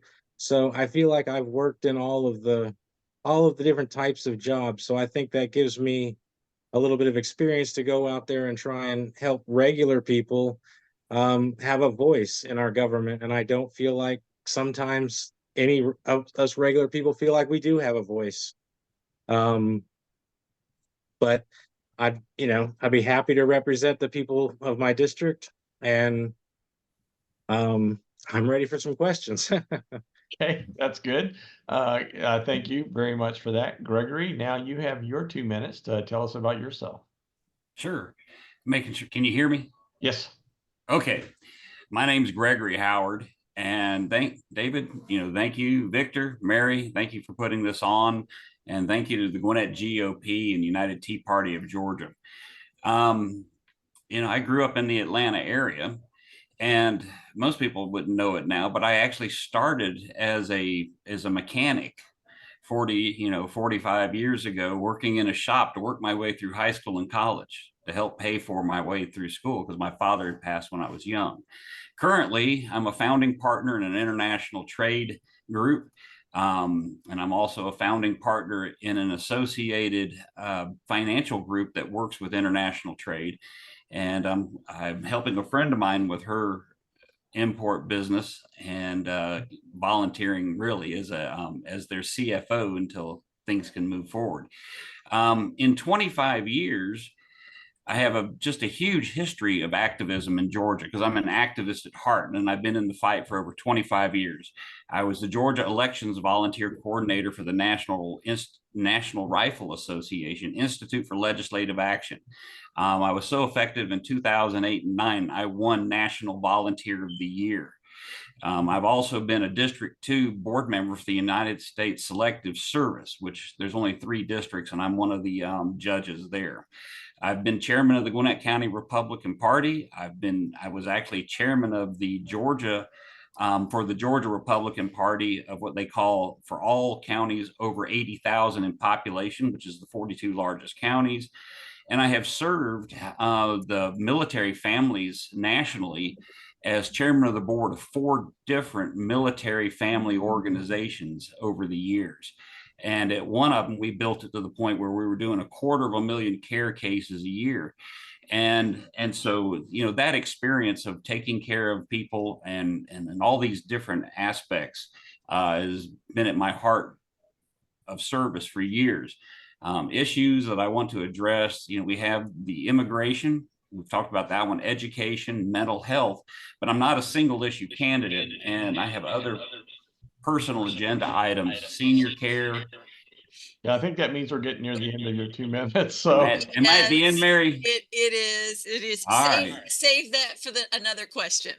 All right. All right, Fred, we're going to go to you first, and those questions you were so looking forward to. You did mention this a little in your opening, but you'll have 1.5 minutes now to go through this question. I believe that's correct, right, Mary? We're still doing 1.5 minutes. We are. Now I'm going to start checking time on because we're running out of time, Fred. So if you could briefly tell us what qualifies you to run for office and a specific reason why you're pursuing this position. You did mention a little bit in your opening, but if you could just highlight those right now. Yes, I mean, it's a tough question because I think what qualifies me is being an American who cares about regular people and trying to solve problems that, regular people have, not being an elitist who only worries about themselves or something, but to think about the people in my community. A few of the things I would like to do is I'd like to try and get lower taxes on the home. I just got lost there, but lower taxes for property taxes. Our property values have skyrocketed. Our mortgages are going up because of it. Inflation's gone crazy. And so anything to help the rent or the monthly payment would be beneficial to anybody, who either owns a home or rents, just having a little bit cheaper to do it. I think it's important to get ethanol out of our schools and out of our neighborhoods. I mean, I have 3 daughters, and they're all in the Gwinnett County school system. And one of them in high school tells me on a regular basis there's alarms that go off in the school that somebody has just overdosed. And I find that I find that crazy and sad and insane. And I think that, we need to do something. We need to do something. I mean, violence in the schools, we've got a lot of violence. Okay. I think, Time, okay. I'm gonna call time on you. I'm gonna move over to Greg, if you're still around, Greg. I'm here. Same question goes for you. Briefly, what qualifies you to run for this office, and provide specific reasons, and I'm gonna check your 1.5-minute time. All right. I have been involved in so many issues as a fighter and an advocate, and things that are personal to me. One is senior care. Georgia just got rated this last week. There was an article, we're third worst in America. Protection of our rights. I've been a staunch Second Amendment advocate. Privacy rights. State spending watchdog. Other issues I've worked on: human trafficking, election integrity. I've filed no less than 6 briefs, state or federal. I heard the question on non-judicial foreclosure. I was actually in the mortgage financing, and I can address that one in office. I'm also committed on working, if you've seen it, on deed theft, where people have had their deeds stolen, and they find out that they don't own their house anymore. And I spent a political career fighting on these issues. And whether they like it or not, most of these people down there know me and have had to deal with me, as a friend and as a foe on issues at time to time. So I need as little on the job training on this as anyone, that's running for office. All right, good job, Gregory. Thank you. Now this question, we're going to stay with you for a second. 14% of Georgia's children live in poverty. What role should the state play in reducing this rate? 14% live in poverty. Addressing, I know we have programs that do that, but that's, we shouldn't remove them from the home. We've got to help people figure out how to survive. Food support would be something to find out where we're at with that. And, a lot of the programs about this are federal. We need to see what we've got between the state and federal to address it. Okay, thanks, Gregory. We're going to go back to Fred. Same question as I just asked Greg. 14% of Georgia's children live in poverty. What role should the state play in influencing this rate? Well, I believe it's unfortunate. You can't do it without money. And the thing is that I feel like so much of our resources are going to non-Georgians that we need to figure out a way to maybe prioritize some of the people who live here over some of the people who maybe just moved here, as far as maybe resourcing out stuff. I mean, I know a lady that recently lost her home, and we put her in for a few months while she was trying to find a place. And one of the problems she ran into is when she went down to get assistance, they said, sorry, we've had too many applicants already this year, and you're just out of luck, even though she actually could have used just some temporary help. But that's I mean, I just want to try and see if we can solve some of these problems instead. Okay. Another question for you, Fred. While you're here, you're running as a Republican. Please describe how you have participated in the Republican Party. Have you served as a delegate to a GOP, county, state, or national convention? And have you held any elected offices? I've not held an elective office. I've been a delegate to the Gwinnett County District 9. I've been a delegate to the state of the Gwinnett State delegate, and that was all I've been. I think that was the only question. So yeah. Oh, how have you participated in the Republican Party other than being a delegate? Oh, I'm sorry. I've lived here. I've been a Republican my whole life in essence. And, a lot of times I've sat around complaining about stuff and not doing anything. And I felt like with my children looking up at me and all the stuff that's been going on, I feel like it's, it's time to do something instead of just complain about it. All right, thank you. I'm going to let Victor pick up and ask some questions for Greg. Thank you, David. Thank you, Fred. Now back to you, Gregory. We're going to ask you the same thing. You're running as a Republican. Describe how you have participated in the Republican Party, and have you served as a delegate to a GOP county, state, or national convention? And have you held any elected offices? The list is pretty long. I started off as a You got a minute and a half.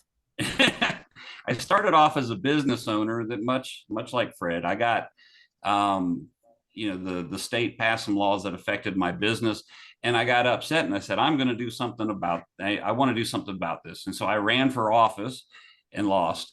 And that was in 2002. I had been coming to meetings prior to that, but I have been the county party chairman. I have been second vice chair prior to that. I got involved. I have been the over 80s chair. I have been a precinct captain just about the entire time I've been involved. I've missed a few years, but I have been a delegate to countless local, to the state and district conventions and the county. I've been involved. I even had a few district positions over the years, and but I've also served very much as a activist and watchdog over the party as much as I have being in the party. Thank you, Greg. I'm going to stay with you, Greg, for this next question. Briefly tell us what you know about the fair tax and how it might benefit Georgia. Would you support Georgia passing its own version of a fair tax? And what I mean by that is, do you support a consumption tax idea? Absolutely. I think it's a fantastic idea. There's 6 states now that are already using it. Tennessee, Florida, Arkansas, and I can't remember the other 3 off the top of my head. The big fight there legislatively, if no one knows, will be fighting with the school boards because they don't want to give up that adjustment of the millage rate. So we do want to get rid of that and abolish the personal income tax and all the rest of the taxes we can. But the real fight on this issue is going to be with the school boards. So, I would work very much to see that happen. So quick follow-up, Gregory, are you willing to put up the fight? I just said yes. I want it on record.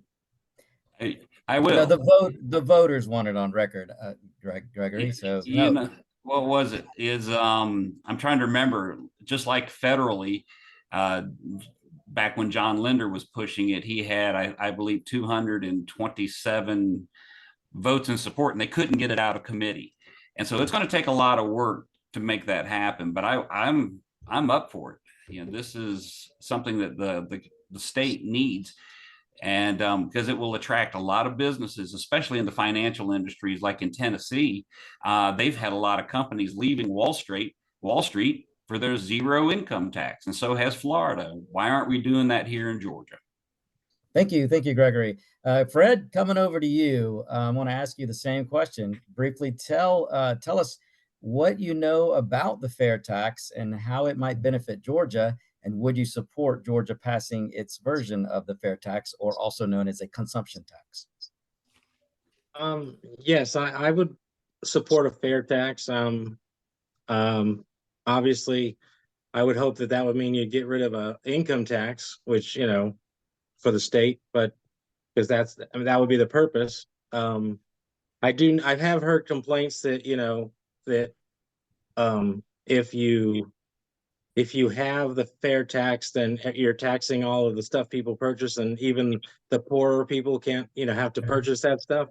But I do believe that, it's better than punishing people for doing work.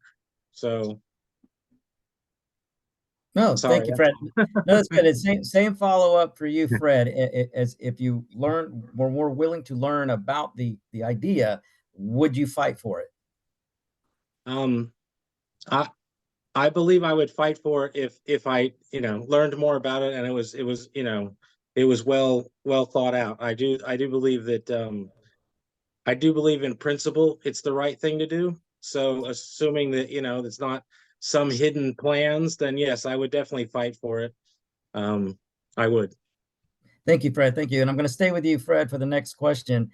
Do you believe the state of Georgia should give tax breaks to certain corporations that are not available to every corporation?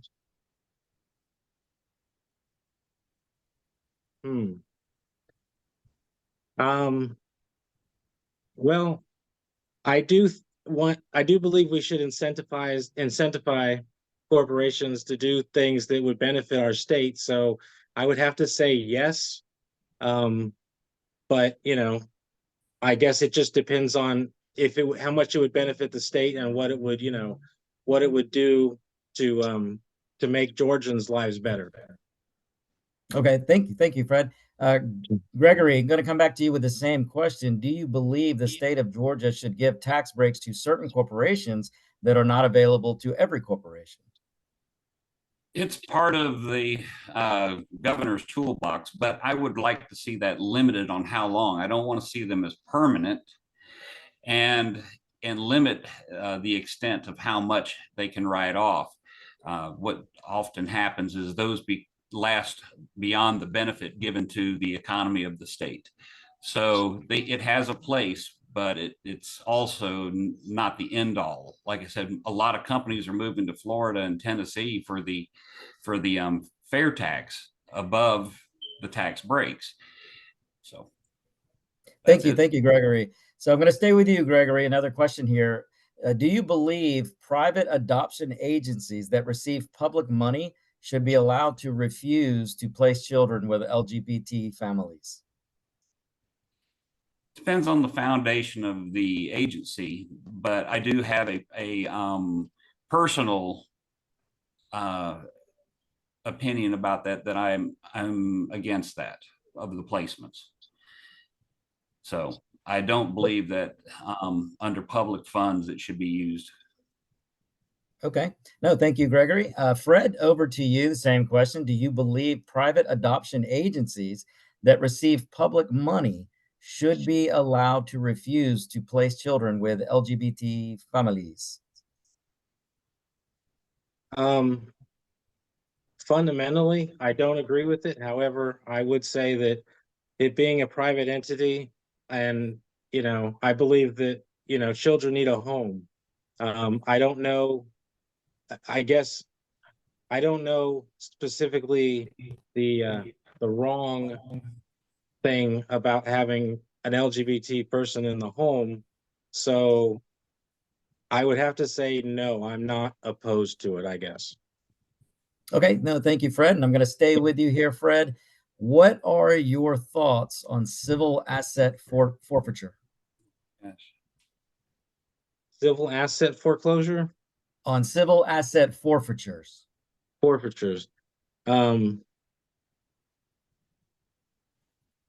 I don't know much about that one, unfortunately. So I'd have to look more into it. Sadly, I wish I had an answer for you. I just don't. No, that's okay, Fred. We appreciate your honesty, and you have homework now. Yeah. Over to you, Gregory. The same question. What are your thoughts on civil asset forfeiture? I have a lot of issues with civil asset forfeiture. There have been many reported misuses of that tactic by police departments. Also, there's been a great propensity for it's used by a lot of police departments to bolster their budget in some situations. And so your chances, if they pull you over, and there's many recorded instances of people driving home from church events and having large sums of money, and for whatever reason getting pulled over, and the money's confiscated. A farmer on his way home from the farmer's market had a great day, and the money is taken in. And then there's a trick that they're using with this, is that the local entities are sending it to the federal government. And then once they've got it, you've got to fight to get it back. And normally the cost to regain your funds, even if you're innocent, is greater than the amount that they took. So they just keep it. So I would be very much against using it. And also, I want to bring up that there is actually one of our Georgia congressmen is working on a bill right now to expand civil asset forfeiture to the benefit of your local police departments to help pay for their SWAT teams. So without judicial process, I'm against those assets being taken from you, because it ends up being pretty much permanent, even if you're found innocent. Thank you, Gregory. And I'm going to stay with you for the next question. Gregory, what are your views of eminent domain? Eminent domain, biggest problem with that is that the people get a realistic value for their property when it's taken. You know, one of the big problems with a city and a state growing is transmission lines for electricity got to be put, waterways, you know, water lines, sewage.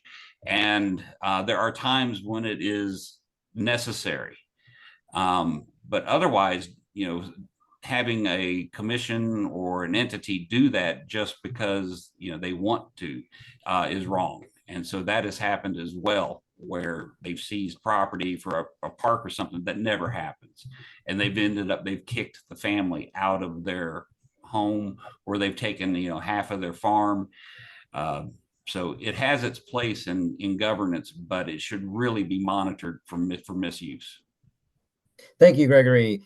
Fred, I'm going to come over to you with the same question. What are your views on eminent domain?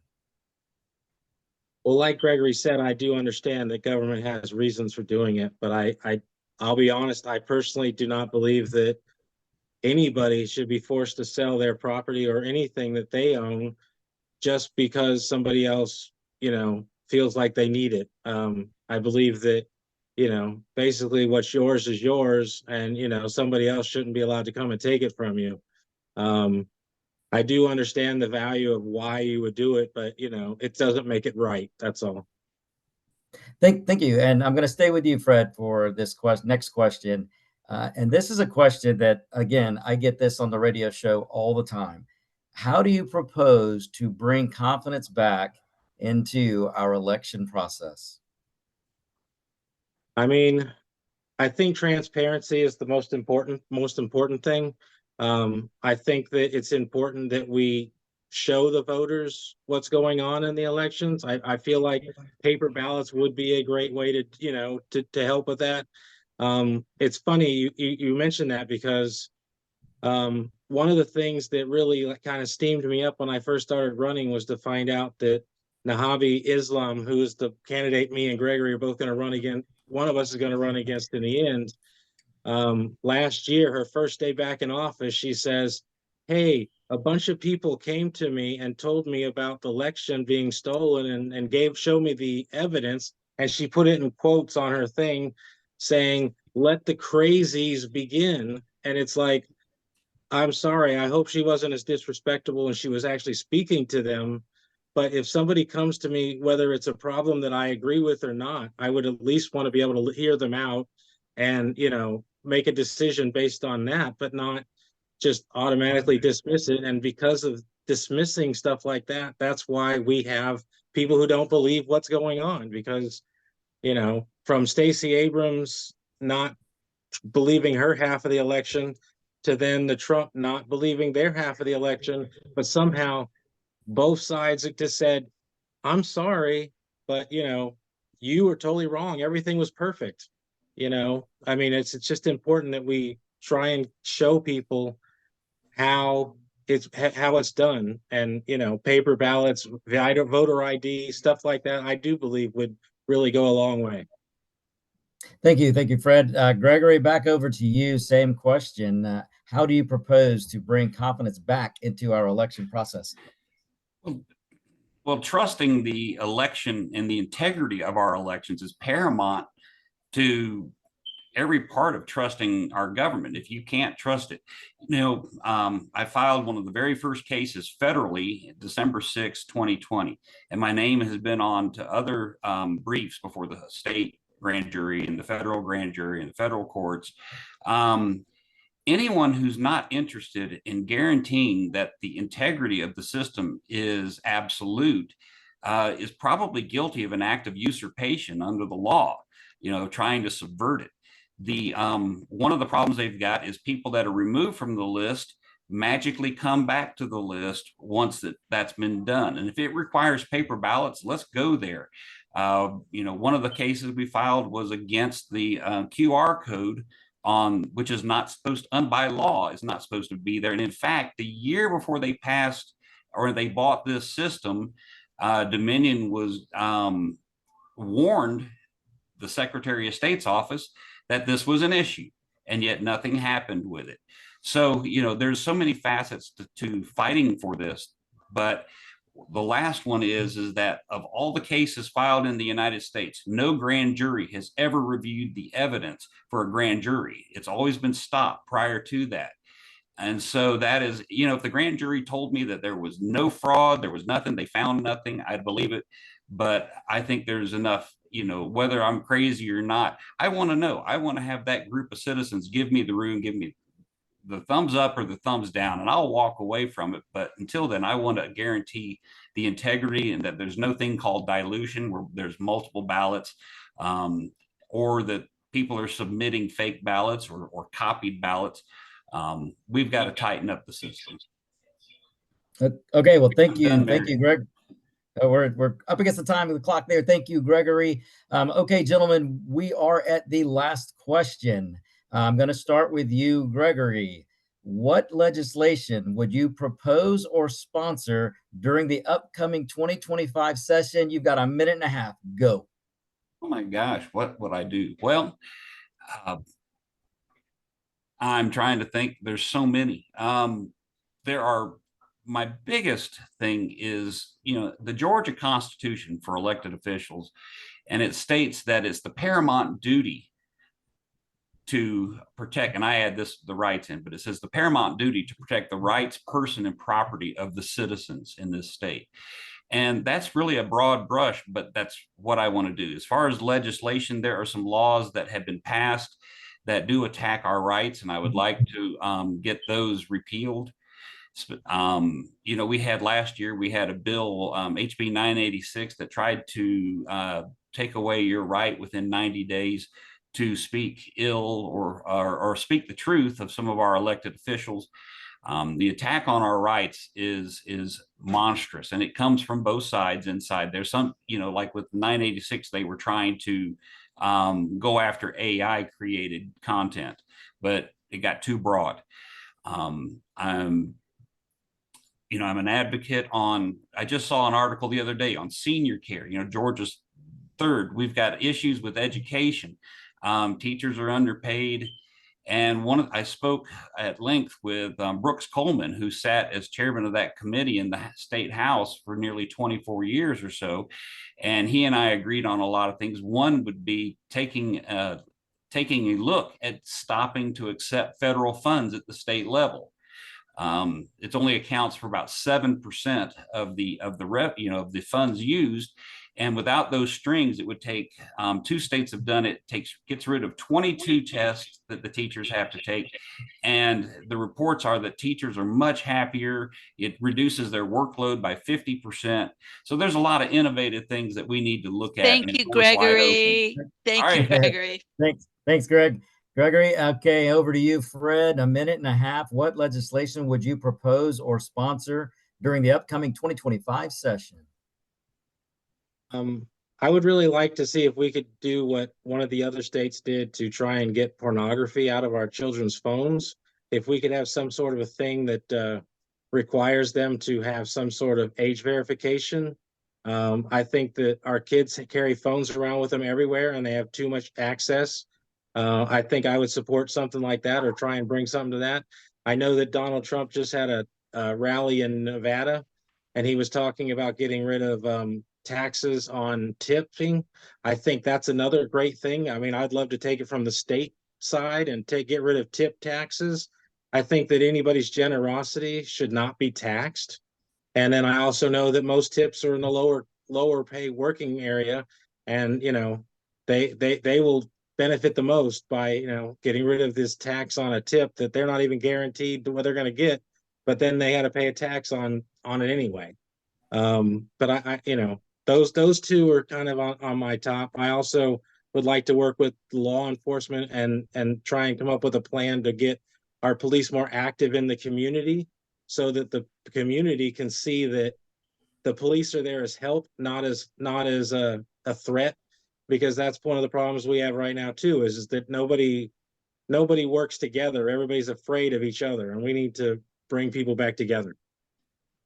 Thank you. And thank you, Gregory. Thank you, Fred, for answering all of those questions and participating tonight. Thank you very much. And I appreciate all of you candidates. You guys have been great, and you're very, the courage is there for you just to be part of this. So thanks so much. And back to you, David.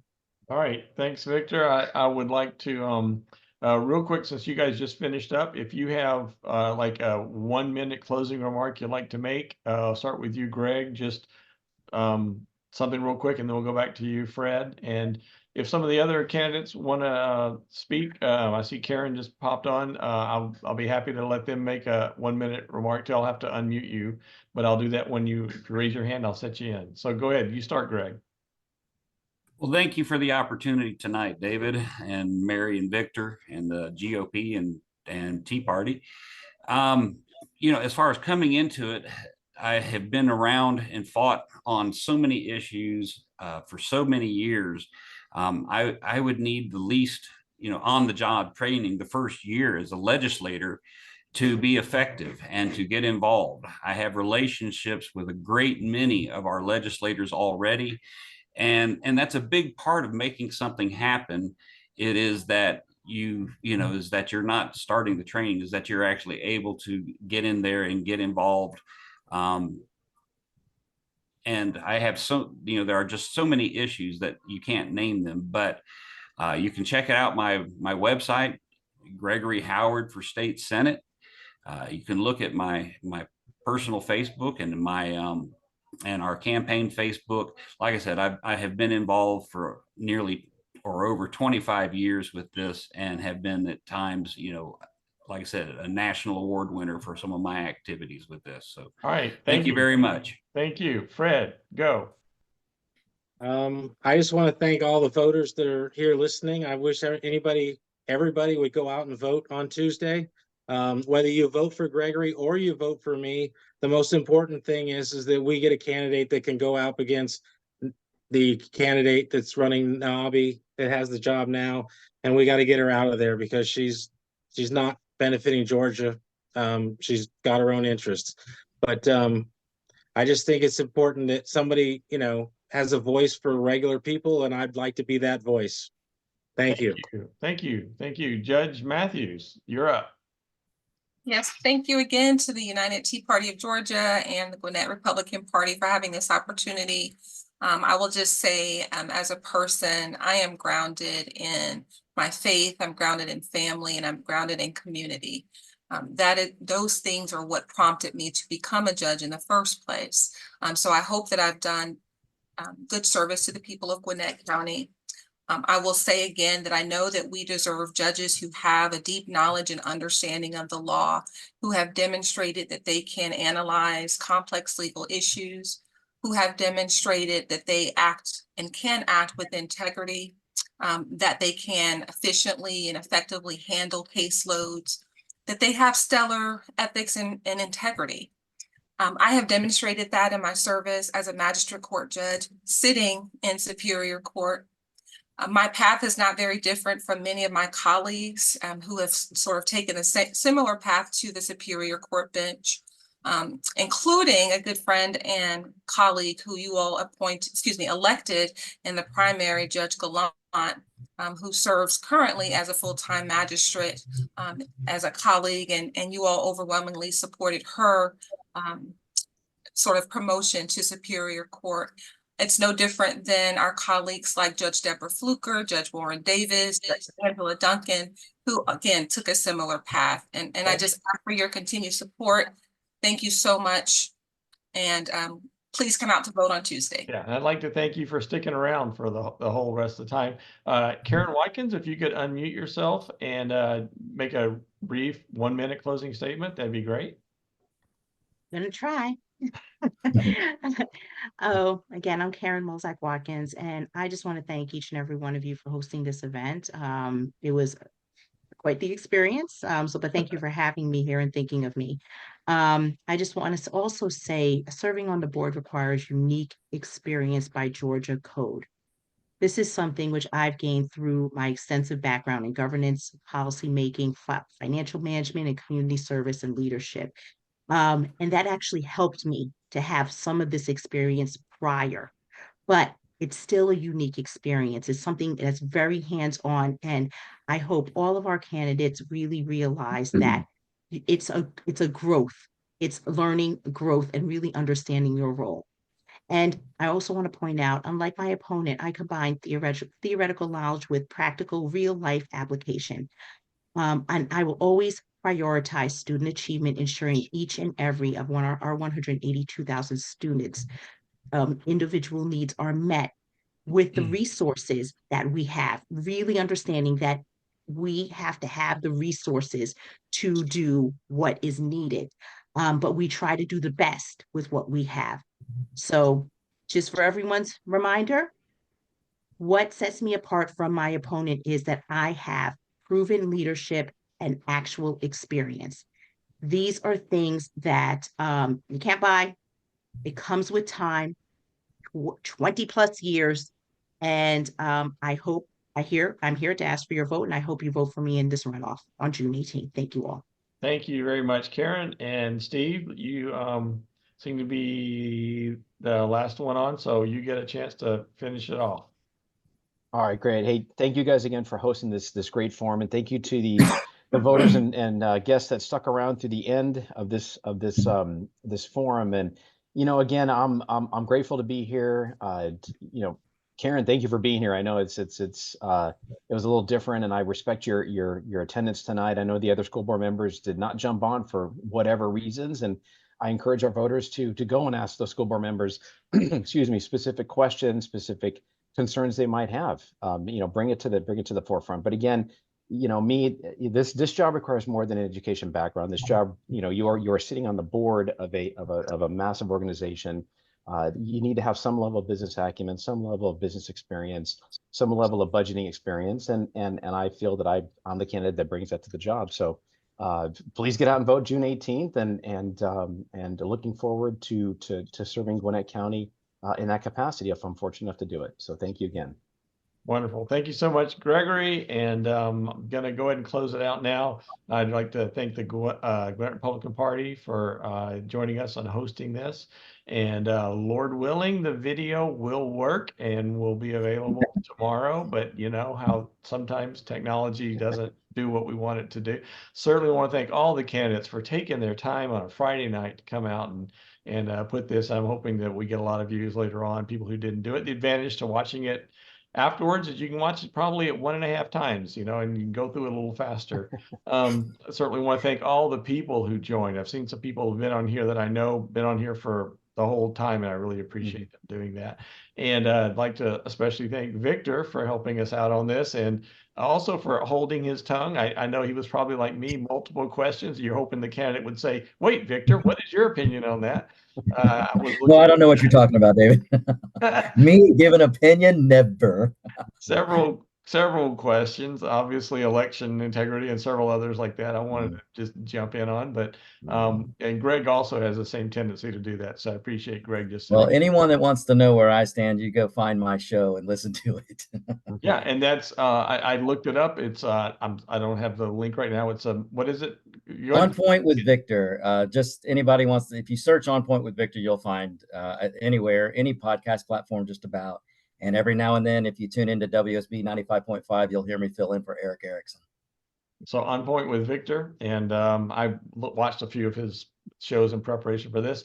Also, as a plug for us, next week, next Thursday, the United Tea Party of Georgia meeting at Flying Machine Restaurant at Briscoe Field, 7 o'clock, we've got Congressman Andrew Clyde is going to be our speaker. So that should be interesting. And I'd especially like to, although she's going to be upset for me doing this, thank Mary Gordon, working behind the scenes, putting all the questions, getting all the questions together, putting them in a script, and actually making this thing happen. So, And for being the best timekeeper ever. yeah. So I'm going to go ahead and stop the